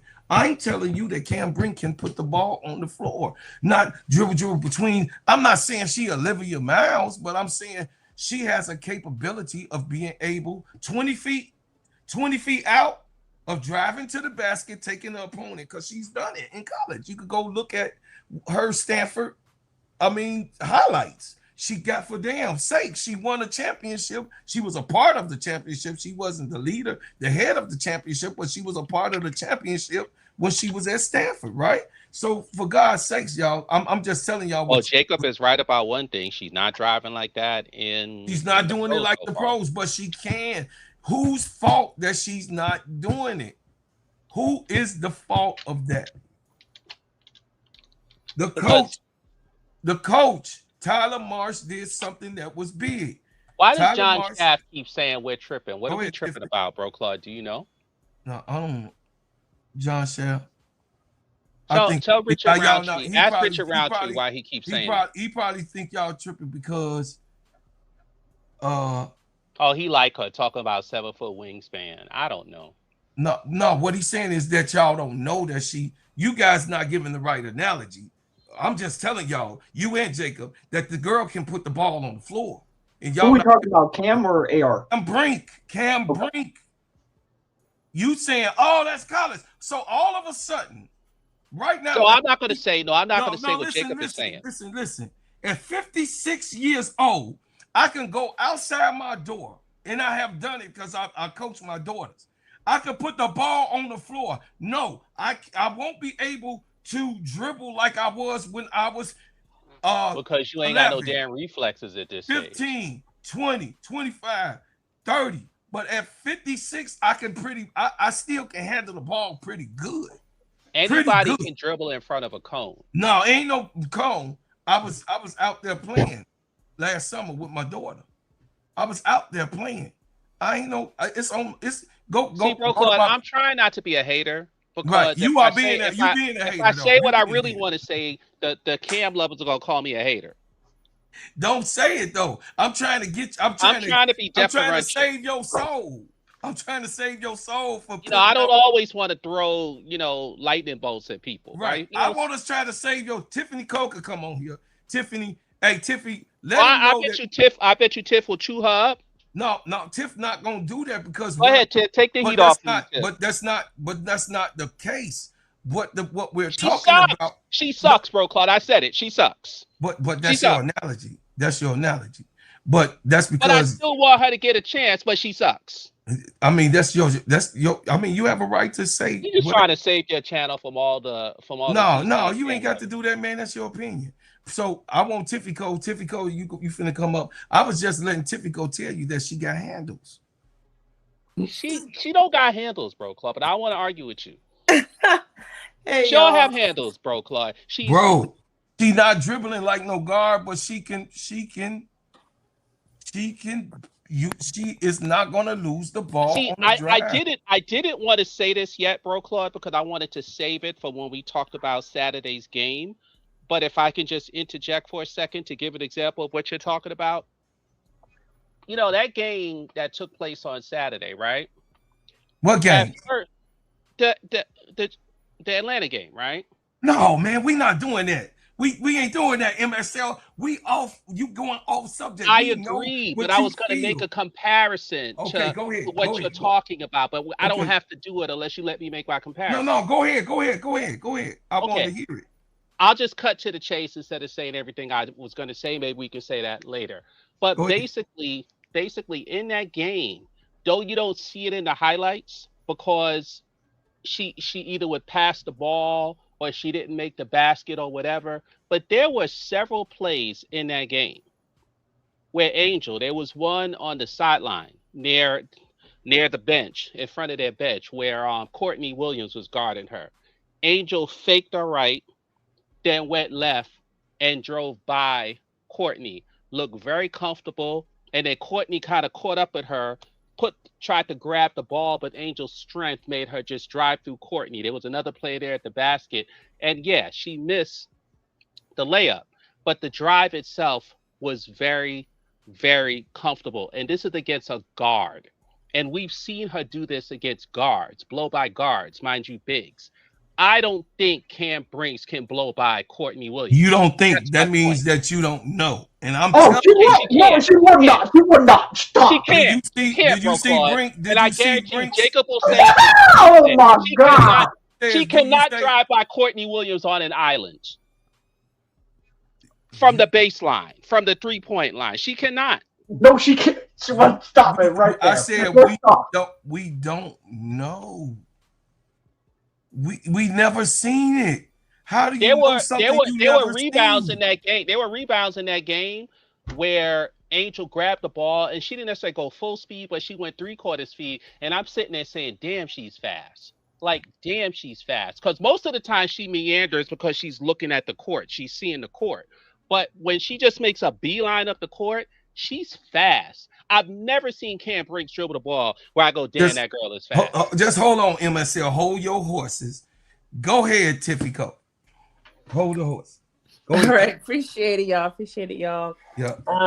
I'm glad we're finally talking about Cam Brink. I'm gonna keep it real. I'm gonna keep it 100. Cam Brink is not. She's not a ball handler, and I think she's not a center either, right? I think that the true comparison of what Cam Brink should be doing, she should be watching DeWanna Bonner's game. Mm-hmm. That's who Someone she gotta said watch. that in the chat. Mm-hmm. Yeah, she doesn't That need to could have be been you, dribbling. Tiff. I don't know. No, I'm saying like DeWanna Bonner's game, because if you look at Hamby, right? You look at Hamby and DeWanna Bonner last year, especially, because oftentimes the DB was having to play the 3-4. That's where Cam Brink should be. She's 6'5", but she's too skinny to be down there banging with them bigs. Like, she's the kind of big that you would put on two people's games she should watch. DeWanna Bonner and Jonquel Jones, right? Both big girls who sometimes DB is too old to be down there banging with them bigs either, but sometimes they're in the paint, but oftentimes they're pulled out on offense for the 5-out offense or a 4-out, right? Mm-hmm. And then when it comes to defending, Jonquel Jones defends well within the paint perimeter area. So I feel like those are two good areas that they should be in. I would say Stewie, but she can't dribble like Stewie. She can't facilitate like Stewie and things like that. So instead, you got to look at Stewie's counterpart, JJ. And JJ, she big as hell, but she don't like being in the paint. She don't like being in the paint for none of that business. She prefer to stay at the 3-point line. She don't like bruiser play. Go ahead. Yeah. So I feel like that's who Cam Brink should be. Another great player to look at who's good with finesse, good with shooting, Tina Charles. If the LA Sparks could get her on their coaching squad or developmental squad or whatever, Tina Charles finesse. Although she's 6'1", she plays much bigger than she is. And you ain't never going to see Tina, bodying nobody up to get her shot. She's a finesse player. Your fouls. Those are the kind of players that she got to watch. That's right. How to play. Sylvia Fowles put the ball down, though. That's all I was saying. That Cam Brink and Stafford, she did just the same way. She could put the ball down. They wasn't stripping her as if they, in their mind. I mean, I can't unwatch the games and the knowledge that I have. That's why some of the people that was actually in the chat, they was like, no, she could put the ball down. No, she could put the ball. MSL said he didn't ever see it, so I was giving him the knowledge, and he just opened up and say, no, she can't do it. But I'm not saying based off what I've seen. I'm saying that her game doesn't require that, and it shouldn't require that, especially on a team like the Sparks. Hamby can put the ball down. Nexus can put the ball down. If ever a chance that Cam is putting the ball down, everybody gotta go. Everybody gotta leave that team. Yeah, because everybody gotta go. There's no reason Cam should be putting the ball down. There's 4 other people who can do that for her, right? So I feel like her game is more about finesse, right? She has to have a counter move that she can use. She has to be able to defend in space, right? You don't always have to go for the block. A deflection is all right, right? So that's why I feel like JJ, she's a great defensive player. She's not blocking everybody's this, then the third, unless you're a rookie, right? DeWanna Bonner too. She'll be down there to deflect, but she's not going to be blocking all that unless you're a guard. That's what Cam should do. I think she's so focused on being a specialist, right, to keep herself on the floor. And I blame that's all she's doing. And they go to what is translating that now. Listen to what John Shaft said. Cam Brinks, a McDonald. Y'all got to go to the McDonald's game. The McDonald All-American that has played her the 3rd year. I guess he was saying her whole life. The 3 her whole life. She's been playing the 3. She could play the wing, bro, Claude. And I know you were speaking, Tiff. She can play the wing. Here's the difference, though. Then kind of like what Tiffy is saying, she'd have to be like a catch and shoot type of finesse player. Let's say you're posting, you catch it, you turn around with the turnaround jumper, you shoot, or you take. But I'm telling Tiffy, no, that's wrong. It's like I'm trying to pull teeth here. She can drive to the basket. She can put the ball down on the floor. Tiff, you know what he had the nerve to say, Tiff? No, you know what he had the nerve to say? He had the nerve to say that game winning play that Angel did to end the game against Minnesota, he thinks that Cam Brinks could have guarded Aaliyah Miles in the paint, shaded to the left, have Olivia Miles successfully make the pass, and then close the space and block the shot the way Angel did. Bro, here you go. Hold on. I'm finna let this footage. I told him Cam Brink is not a smart enough. It's not a smart enough defender. No, see, this is what I do for the opportunities of outrageous glazing. See, because I'm a glazer. I know. No, this is what I'm finna do. But that's what he said, though. He was full of it. I'm finna do this for you. I'm finna do this for you. I was over here working. See, while you talking, I'm working. So I got you. I got you right now. Here you go, brother. All right. Here we go. Come on. Here you go. You gonna show us? Oh yeah. No. Basketball right now. In almost every game, she shuts down opponents and makes it tough for anyone in the paint. But what do you think? Is there anyone better than Cameron Brink at protecting the rim? Cameron Brink is one of the best shot blockers in women's basketball right now. In almost every game, she shuts down opponents and makes it tough for anyone to score in the paint. What do you think? Is there anyone better than Cameron Brink at protecting the rim? We get carried away a little bit. Cameron Brink is one of the best shot blockers. One thing we're not going to do on this show. Bro, Claude, this has nothing to do with how that game ended. We're not going to do on this show is do Bro, some Claude, that had nothing to do with how that game ended. We're not going to do. Show me a play where she's guarding a point guard. She's guarding a point guard. Listen, and then she has to make a decision. She was not guarding a point guard. Olivia Miles was up top. She was down low in the middle of the box to play her opponent. But she was hedging. She was hedging and waiting to see what Miles was doing. In other words, she could have overcommitted to Miles. But she was in position to make the block. No, she was not.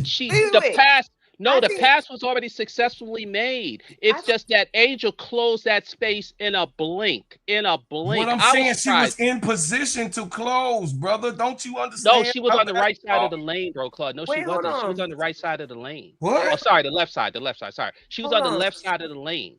And the pass went Angel was a shot blocker anyway. I mean, hold on. I don't think the difference is, right, I think that is true is that Cam can make the block. What is also true is that Angel is much better at guarding in space. Yes. When we look at Cam, she can always make the block, especially against smaller players. But when guarding in space, that's why she always fouls out, because she overcommits. Slides over, yes. Move the body in rotation. She over rotates, and then her body is misaligned. So she's not good. She probably would have made the block. It probably would have been the emotion, and she talked about. I think in that case, she would have overcommitted and hedged towards Miles, and Miles would have made the pass, and she wouldn't have been able to recover.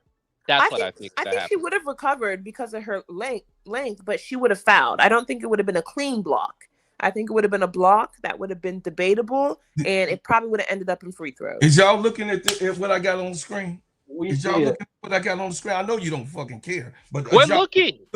Is y'all looking? So be careful. We're looking. Okay. All right. That's a guard, right? Cam Brink, come over. Bow. Knock that shit up out of here. Then let's go. We finna run up and down the court. Dribble. Put it down. Pass. Come on, man. Stop it. This is the professional basketball player we talking about. She ain't just in the league for nothing. Y'all making it like she Cake City. And that's not true. And we're not going to do that on this podcast. Watch this, Tiff. Watch this. Bro, Claude. You think if we pulled up an Aaliyah Edwards highlight reel, it wouldn't look like this? If not better? Aaliyah Edwards look good too. She not no cake. She's not a cake player. She's a professional basketball player who came up with at UConn, that came and went through the ropes and did whatever. But that goes back to what I said earlier about your mental capacity, your courage, your strength. Now, you was right on that. You're 1,000% right on that. You're 1,000% right on that. I agree. It's not all. It's but not what all I'm saying, listen, now you saying what I was just saying. How you just mixed me up? But I said from the get-go when we spoke earlier that I don't think she has those intangibles. That's the easy word. People love. Now you 100. Now you 100% on mentality, the mental aspect of it. Can she get back there? That was my question. Okay, I'll tell you something real quick, funny, bro, Claude. With the men's game, right? The men's game, and this may sound chauvinist, but I'm gonna just say it. With the men's game, I don't know if it's because all the testosterone, but for the most part, the best players are very aggressive, have a very strong mentality, and they almost all seem to have it, or a lot of them have it. But for whatever reason, with the women, it seems like the very best women players are the ones that have that crazy, super competitive, I'll kill to win mentality. But a lot of the women don't. They seem to have it in a lower percentage than the men does. Now, maybe it's a simple testosterone thing. And Cam Brink is one of those players that doesn't strike me as she'll rip your heart out in order to win. She just doesn't. And a lot of the women, especially the big women, they're kind of like teddy bears. Now, in fairness to Cam Brink's, yeah, she's a ferocious shot blocker. Absolutely. She's a ferocious shot blocker. But on offense, I don't know if it's because of her weight, but she doesn't seem like the type that would punch you in the face. And it's funny you brought up Unrivaled. I don't want to laugh. Call me a bad person. But she was getting married, and she seemed more worried about her face in Unrivaled and her nose than she did about her basketball game, when there's so many other players. Like, look at that chick the other day. She broke a tooth on the floor. She just got up and she kept playing. If it was Cam Brink, everybody don't have that. She'd have spent an hour. She'd have spent an hour looking for her tooth. The game would have stopped because she would have filed her tooth, because she wanted to make sure she had her tooth before she got married, even though she could have went to the dentist and got an implant. So I just don't see that ferocity with Cam. Bro, ain't no way you're falling for that clip. That's not Cameron Brink. No, it's not. I didn't say it was. I was trying to see. I never seen what it was, bro. You clicked on the short though. Come on, man. Come on. Bro, Claude, you know why? You joking? Bro, Claude, you know one of the reasons why all the best players just love to be around Angel? No, man, it's not about that. I'm talking about Cameron Brink. No, it's because of her attitude. Cam Brink is a good person. Oh yeah, that's nothing. Cam Brink is a sunshine kid, y'all. I'm not going on somebody. Well, she need to start biting nail bits. I mean, Angel is a dog. She is who she is. Everybody's not Angel Reese. Angel Reese is not Tina Charles. Tina Charles is not Candace Parker. Candace Parker is not Asia Wilson. Anissa Morrow. I mean, Anissa Morrow, not Angel Anissa Reese. Morrow is gonna be the big winner in that Connecticut team unless I'm the just coach saying, is an idiot. but she's not Angel Reese. Yeah, She's I think she's not Angel. I think I don't think it makes sense to compare Cam to Angel, because if we go back into it, like truthfully, the best player in 2024 is Angel. She's the best player, followed by Caitlin. Like those are the top two players. Cam Brink, she top 8, 7. She's not really up there right now. Somewhere in there. She's somewhere up there, but she behind Rakia. She behind She behind a couple of people. Draft. Yeah, she a couple people behind. I think the problem is twofold, right? One, Cam Brink's game just doesn't fit the system in Los Angeles, and it never has. She didn't have a good vet either, for being honest. Like Azure turned into all of the calls and the things that has been going on, you know, with the league on the hands off and all of that stuff. But let her finish her thought on AZ though, bro. Hey, wait a minute. MSA, hold your damn horse. I know it's your show. It's your show, but I was curious to hear what she had to say. We better know who the daddy is. It's your show, boss. It's your show. It's your show, boss. Understand who it's your show. Yeah. Now I got a big hole in my chest. You see? So the thing is this, y'all. I'm gonna let you cook, Tiffy. But what you had sparked me is you 1000% right. MSL was right. I'm saying, Jacob, you was right on your analysis of what's going on now. All I was saying, guys, is that this girl has capabilities to be able to do it. It's not being done. And why isn't it being done? That's why I cut everything off. Is she's able to do it. Why isn't it being done? I could go over footage and over footage and over footage to show you guys that she can do those same things that Tina Charles can do. She can do what you said, Tiffy Cole, with DeWanna Bonner. DeWanna Bonner can drive right. She can slash to the basket right. We've seen her do it multiple times. DeWanna Bonner is a different players, though, bro. But she has to, as far as what she didn't want to do. And you know, Brooklyn is in the chat. I bet you he come and set you straight too, bro, Clark. I don't care what Brooklyn talking about. I'm telling you what I'm saying as a baller, me as a baller, and what I know. What I know. Bro, Claude, I hope too. So that doesn't work. I hooped also. What I'm saying is that if you got handles, you got handles. You never lose them. But there are levels to it, though, bro, Claude. There are levels. Of course, it's levels. There's like 5 you got levels Kennedy Carter, and then you got Alyssa Thomas. Alyssa Thomas don't have Kennedy Carter handles. No, she doesn't. But she can handle the ball. Is that right? She a big that can put the ball down ferociously downhill and be able to pass. Okay, Olivia Miles is another one. Olivia Miles don't have Courtney Williams handle. Okay, if there's 6 grades to it, then Cam is the 1st or 2nd grade. Right. Well, she probably 3rd, 2nd or 3rd. Give me preschool. She's 2nd. See, that's Jacob. We trying to make a serious show happen. You over here doing that. I'm just saying what y'all. Did you watch the Fever game the other day?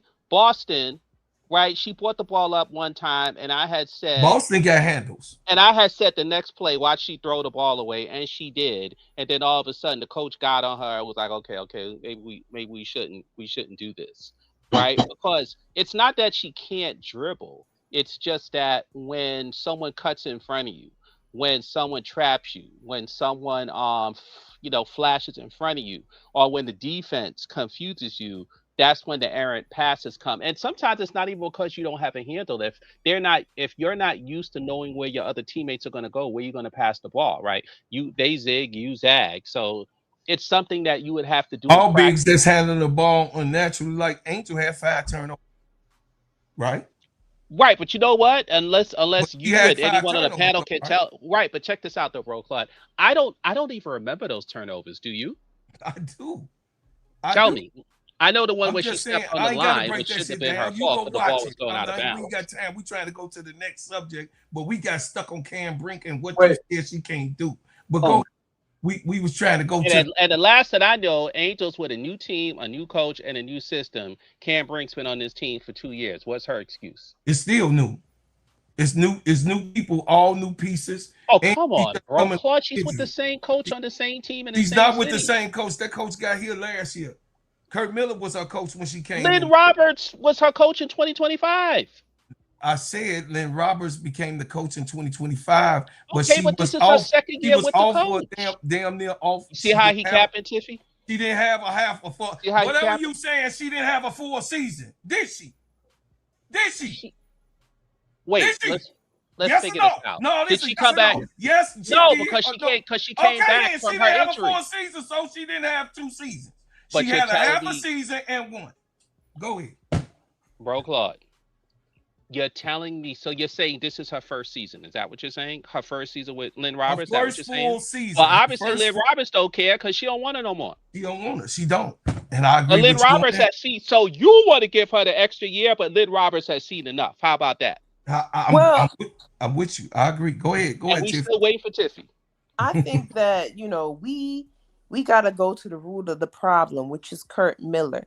Yes. He not getting away from this, in my opinion. Go ahead. Because the teams he be putting together, he needs to stop drafting specialists. Unfortunately, the same thing that's happening to Cam Brink is going to happen to AZ. AZ Fudd. Because she shouldn't have been drafted to this Dallas Wings team. You know why, though, Tiffy. You know why she was drafted to this team. Well, I know why, and I disagree. And I know why it's the same reason Cam Brink was drafted to LA. And I think that's one of the reasons Angel didn't want nothing to do with Dallas. But go ahead, Tiffy. You can't trust Kurt. Like, Kurt Miller sat there. He knew how good Angel was, but decided that clout made more sense than a draft fit, the best player and the best fit for the team. Now LA had to go and get NECA, who, can do a lot of the things that Angel can do, but she's much older. So it's like, now they filling in the gaps because Kurt fumbled all the year. Think about it. The fact that Cam Brink would fit better on the new Dallas Wings team, and this man went and got a guard to go so that he could sell tickets. Like, when you look at it, she's not in the right system because and she never was in the right system to begin with. A specialist of her nature, she should have been on Minnesota. She would have been great with the Mystics, right? You got to make a trade to put the player at the right spot. If anything, she would have been good in Chicago too. Because I was like, a player like Cam, or you could have fixed it. You could have done Cam and Angel, because a player like Cam benefits from a power forward like Angel, where they can handle the paint. You can help on defense, but when it comes to offense, get out the paint. You don't need to be in the paint. But because she's the biggest, tallest person in LA, now she got to be in the paint. She too light to be in the paint. She too skinny to be down there. But Kurt didn't care because he was going to sell tickets. So I feel like now Lynne Roberts is trying to clean up his mess. Yes. And, it's partially her fault, too, because she only looks at the analytics of 3-pointers. He's an analytical coach. Yes. She's an analytical coach. Yeah. I hate same thing with Tyler. Like, we're seeing the same thing. I don't like analytical coaches. I like off the eye. I like now what Tyler is getting better at, Tiffy, as you can see. You will see the new videos that he got out. What Tyler is. Wait, we on Chicago now? No, damn. I'm confused now. Tyler who? Marsh. Just let me say what the hell I need to say, Mr. Interjection. Mr. Energy, okay. Interjection. Mr. Interject. I'm saying that like Tyler Marsh look like he's learning from his lesson from what he did not do with Angel and Camilla, because they would last year Angel had to do shit on her own. Angel was just pure talent. Angel and Camilla it was like, what the hell is going on with these bitches? That's why Paris got fired. But I'm not trying to say that the lady was no good or whatever it was. Angel had to pull from her talent to be that woman that you saw her last year. So what I'm saying in this realm of what we're talking about, then we're gonna go to Kate Martin. In this realm, I don't even know if we got enough. No, we ain't doing Kate Martin tomorrow. No, y'all didn't mess me up. Kate Martin is gonna be tomorrow. Y'all got me up here with Cam Brink. Anyway, now you got a photo of her, bro. Come on, that's not our fault. You have a photo of her up here. No, I'm just saying. No, the conversation of what we're talking about is very good. That's why I'm not cutting it off. And what you and MSL and Tifico and what y'all pushing back on, that's good conversation.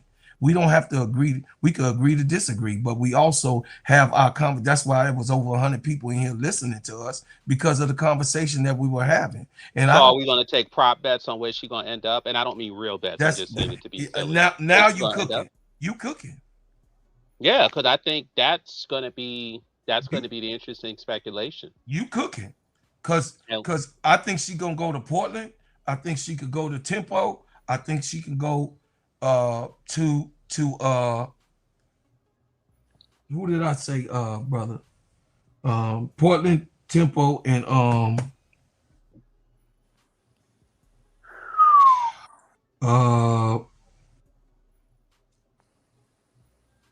maybe Valkyries. The only problem is unless you find, you have to find. Phoenix Mercury. Phoenix Mercury. Yeah, you have to find a GM that loves her. Phoenix Mercury. You have to find a GM that loves her, because unless LA just wants to get rid of her to free up the cap space, presumably, don't you want something in return? Nah, LA, they want vets, and I think that actually you're probably going to see Cam. Two things. I think, as far as what they're going to get in return, they would put Cam with the Mercury or with the Mystics. And if they gave it to the Mystics, they would take Shakira Austin, because Shakira fits what Lynne Roberts wants to do. Okay, that makes sense. Absolutely. Because since you have bets, you don't lose anything in losing Shakira, but then you have somebody like Cam who can be that Energizer Bunny, shot blocker, etc., while Betts does the heavy lifting with the scoring. Yeah, but they already did the Kiki and Cam experiment already happened. Personally, I wouldn't want to reheat that. So I would say it's probably going to be a multi-team trade if it does happen. And it's probably going to happen by All-Star. Because the Mercury need a player like Cam. I could see the Mercury getting Cam, or Minnesota. I don't think Cam would want to go to Minnesota, but I could see Minnesota trying to get Cam and putting Cam next to him. Ain't we just discussing that she wasn't tough enough? The other thing is the Washington coach may not be ready to give the keys to Betts, because he may not be, unless he's he's not ready to give the keys to Betts at all, because why should he? And Shakiri is $1 million player. Yeah, I think Minnesota would be good, because one, Fee needs, like, Cam is an upgrade, believe it or not. Cam is an upgrade from Alana Smith. Yes.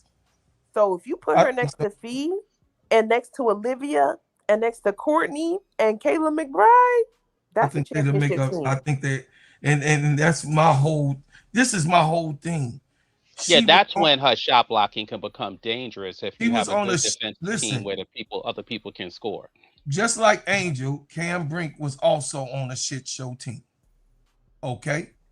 Just like Angel, she had vets around her that did not vet her. Okay? Obviously, she's not getting vetted right now.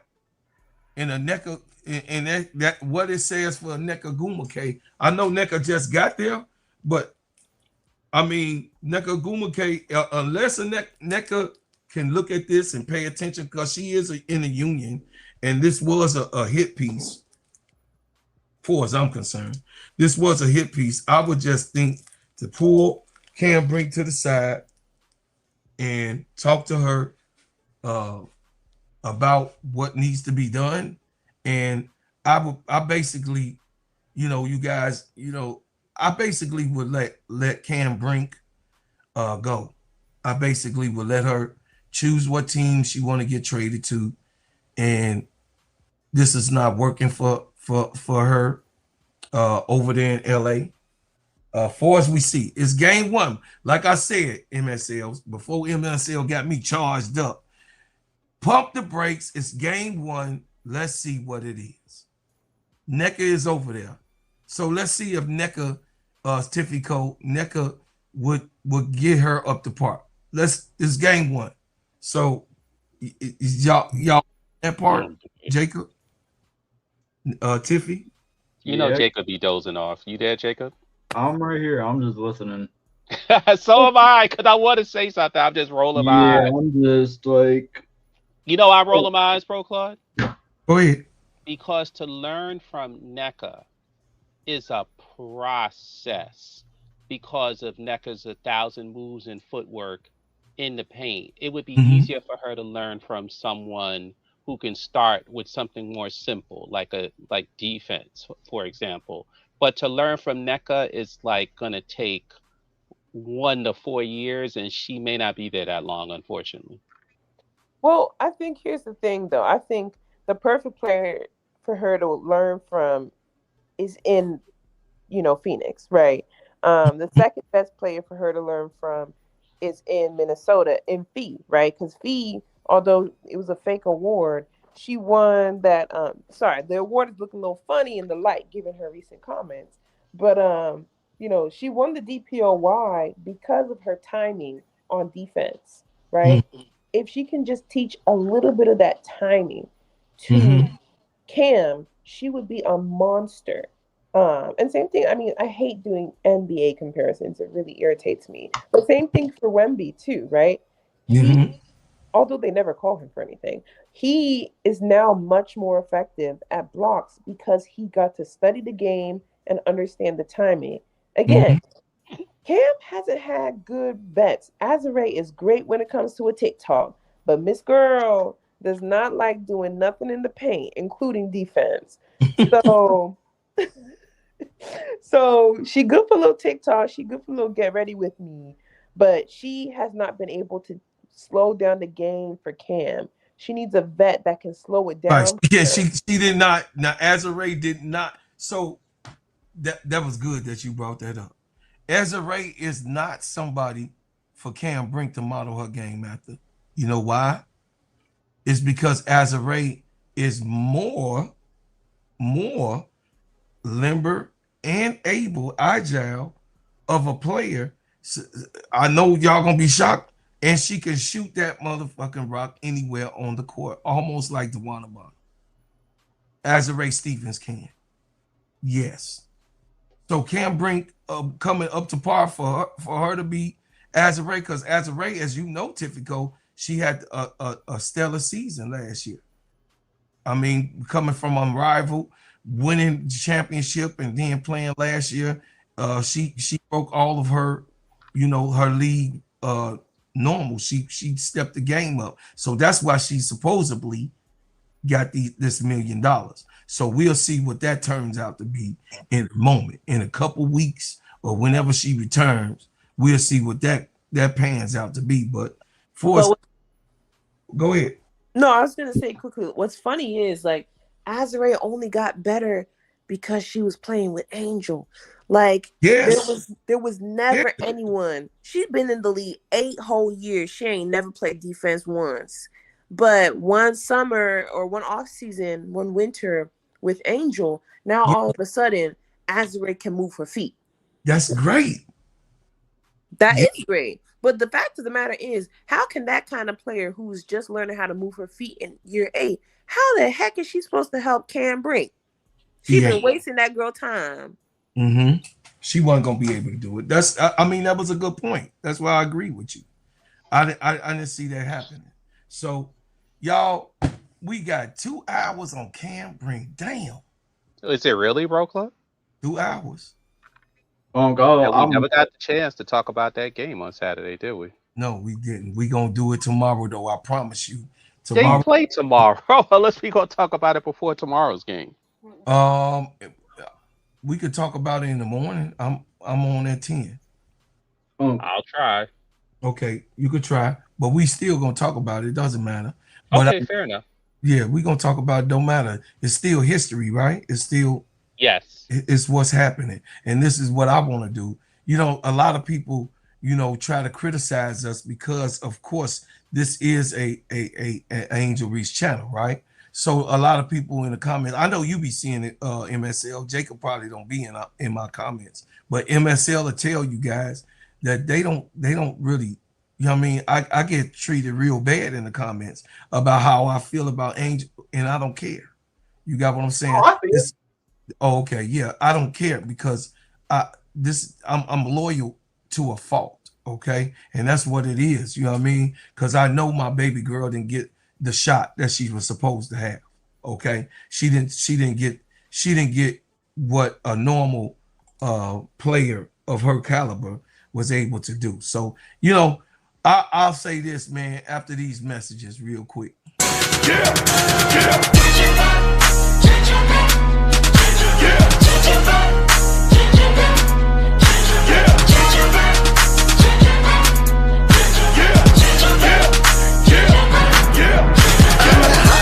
Soldier that the streets talk about. If it ain't making money, ain't nothing to talk about. Hey y'all. Hey everybody. My name is Bro Claude, and I'm here to tell you about the best whipped organic shea butter on planet Earth. It just so happens to be my brand. Bread House Butters. Sheens, shine, heal, treats, moisturize, condition your skin. Not only is this the best shea butter for you, but it heals good, smells good, and feels good. It is the best moisturizer that you can use. It clears up any scars, scrapes, stretch marks, blemishes, rashes, bruises, eczema, psoriasis, and most intensified dryness of skins. You can put this on your face, your hair, and your body, and I'm telling you, this is the best product that you can use in America because, of course, we make ours and crafted, handcrafted in our own kitchen. So I'm asking for you guys to support the #1 product that you're going to ever be able to put on your body, Bread House Butters brand. And guess what? You can go to breadhousebutters.com. I said breadhousebutters.com and put your order in now. Thank you. And I appreciate everyone who supports. And y'all, as y'all always do, y'all cooked. Y'all put back. I love the panel. The chat didn't think I cooked. They called me stupid. Who did? Athie Shottown Calvin. Well, guess what? That's everybody's opinion. You know what I mean? Got their own opinion, and I don't think you're stupid, Jacob. Okay, so I will say this. Go ahead, Brokla. I do have a question, Tiffy. If you're still there, a lot of people in the chat. Well, forgot who it was. John Schaff. He's saying that Brinks was a 3. Yes. And was a 3. So I have a question for you. Do you feel at this stage of the game that Cam Brinks can be transitioned to a 3? I know you spoke about DeWanna Bonner and people like that. And if so, how long would it take? Would it be something that takes 1 to 4 seasons, or you think this is something that could be done in one or 2 seasons if she really committed to it? Me? Yes. Mm-hmm. Here's the thing. I think that that's why I said she got. Oh, you think that horse done ran out the barn already? No, I think that she would have to go to a team for her to be used correctly. She would have to go to a team like the Mercury or Minnesota because they do more positionless basketball. She can play, she can slot into the 3 spot on a motion offense. Sure, she can do that. Or a 5-out offense, she could definitely do that. But when it comes to defending, yeah, she better get her big old behind in the paint. I don't want to see her up on the perimeter. That's not you, girl. Miss Mama, get back in the paint. So I feel like she needs to be in a motion, more position flexible offense in order to be out on the wing. She can be on the wing. I think she should play more on the wing and on the perimeter. She should not defend the perimeter. So I don't feel like she would be a true 3. I think that she would be a big who would play on the wing like DB. Because is it the old adage, your position is defined by who you can actually defend against, not what you can do on offense. Yeah, I mean, I would say the best normally. Yeah, normally. I would say the best, what her game should be like. If you go back and watch last year, the playoff run with the Phoenix Mercury, DeWanna Bonner was playing the 4-5, but she was on the wing most of the time. That's what she should be doing. She should not be she's not a back-to-basket big. Kurt Miller tried that and failed. She is not that, right? She needs to be on the perimeter as much as possible, offensive-wise. But when it comes down to defending, she needs to stay in the paint. Yeah, she's too slow to guard people on the perimeter. Then why haven't they come up with like a quick release catch and shoot shot or a turnaround shot to help her with her offense? Because you answered your question like a long time ago, the development system. Yeah, because when I see her, Tiffy, when I see her, Jacob, when I see her, Pro Claude, she's outside, she's at the 3-point line, right? And she's willing to chuck these 3-pointers. You know how when they knock Caitlin Clark and say the reason why she shoots the logo threes is because she's afraid. She's either afraid she's going to get her pocket picked, or she's afraid to go in the lane because she doesn't like the physicality, or they'll say she doesn't have the handle to go from point A to point B. Well, when I see Cameron Brink sometimes, when I see her shoot those 3-pointers, I see some of the same things. Like she doesn't want to go from point A to point B in the WNBA at least, so it's just more comfortable for her to chuck shots, but it doesn't look good, and her percentage is not that great. So it's like her game is so limited, and it's like it can be so much better. Like you guys said, if someone was able to say, "Hey, come here, girl, come here, let me show you how this is really done," because her chucking 3-pointers, it just don't look right to me. Well, here's the thing. I think looking at Unrivaled, all the players that improved, they were able to implement elements of their game that they worked on Unrivaled in the season. Cam Brink, except for her, right? Well, that's what I'm saying. If you LA is not the spot for her, or if it is, they need a new coach because did she have Teresa Witherspoon? Was that her coach, Tiffy? Or was someone else? No, her coach was Noelle Quinn. And Noelle Quinn knows how to use, Noelle Quinn will put a system that fits the players, not the other way around. These analytical coaches, she's old school. These analytical coaches, they don't give them a pencil and paper, because if the computer didn't tell them, they ain't doing it, right? So I feel like, Cam Brink, we got to remember Cam Brink, and I'm not glazing her because I could drag her from here to there. But I'm going to say Cam Brink, she is an Olympic, or supposed to be an Olympic 3x3 player. She can play. The best offense for her is a motion offense. LA doesn't have a motion offense. Right now, they have a let Kelsey Plum do what she want and pray it goes in. Put that hoe up. Put that bitch up. Put it up, as many threes as possible. And if you see Cameron's big ass up down there, send her something if you see her down there. That's not an offense that wins games. You can't be passing off the ball to do ISO and shoot threes and think that it's going to work, right? So Cam Brink, what works for her and what we saw work good in Unrivaled, and the reason that she was supposed to be an Olympian before she got injured, is she's good in a motionless offense. She needs to know where she's motion offense. She needs to know where she's moving. She needs to make intentional cuts, and the ball needs to move. It doesn't move in LA. It hasn't moved since Kurt drafted her. He needs an elite point guard like the one. Listen, the one that's in Minnesota. Hello. Olivia Mount. She needs a guard like that would be great for her. A elite point guard like or 1 through 3 like Alyssa Thomas. Like me and Tiffy Cole was saying, Alyssa Thomas will love that girl being there with her. Alyssa Thomas having a Cam Brink with her.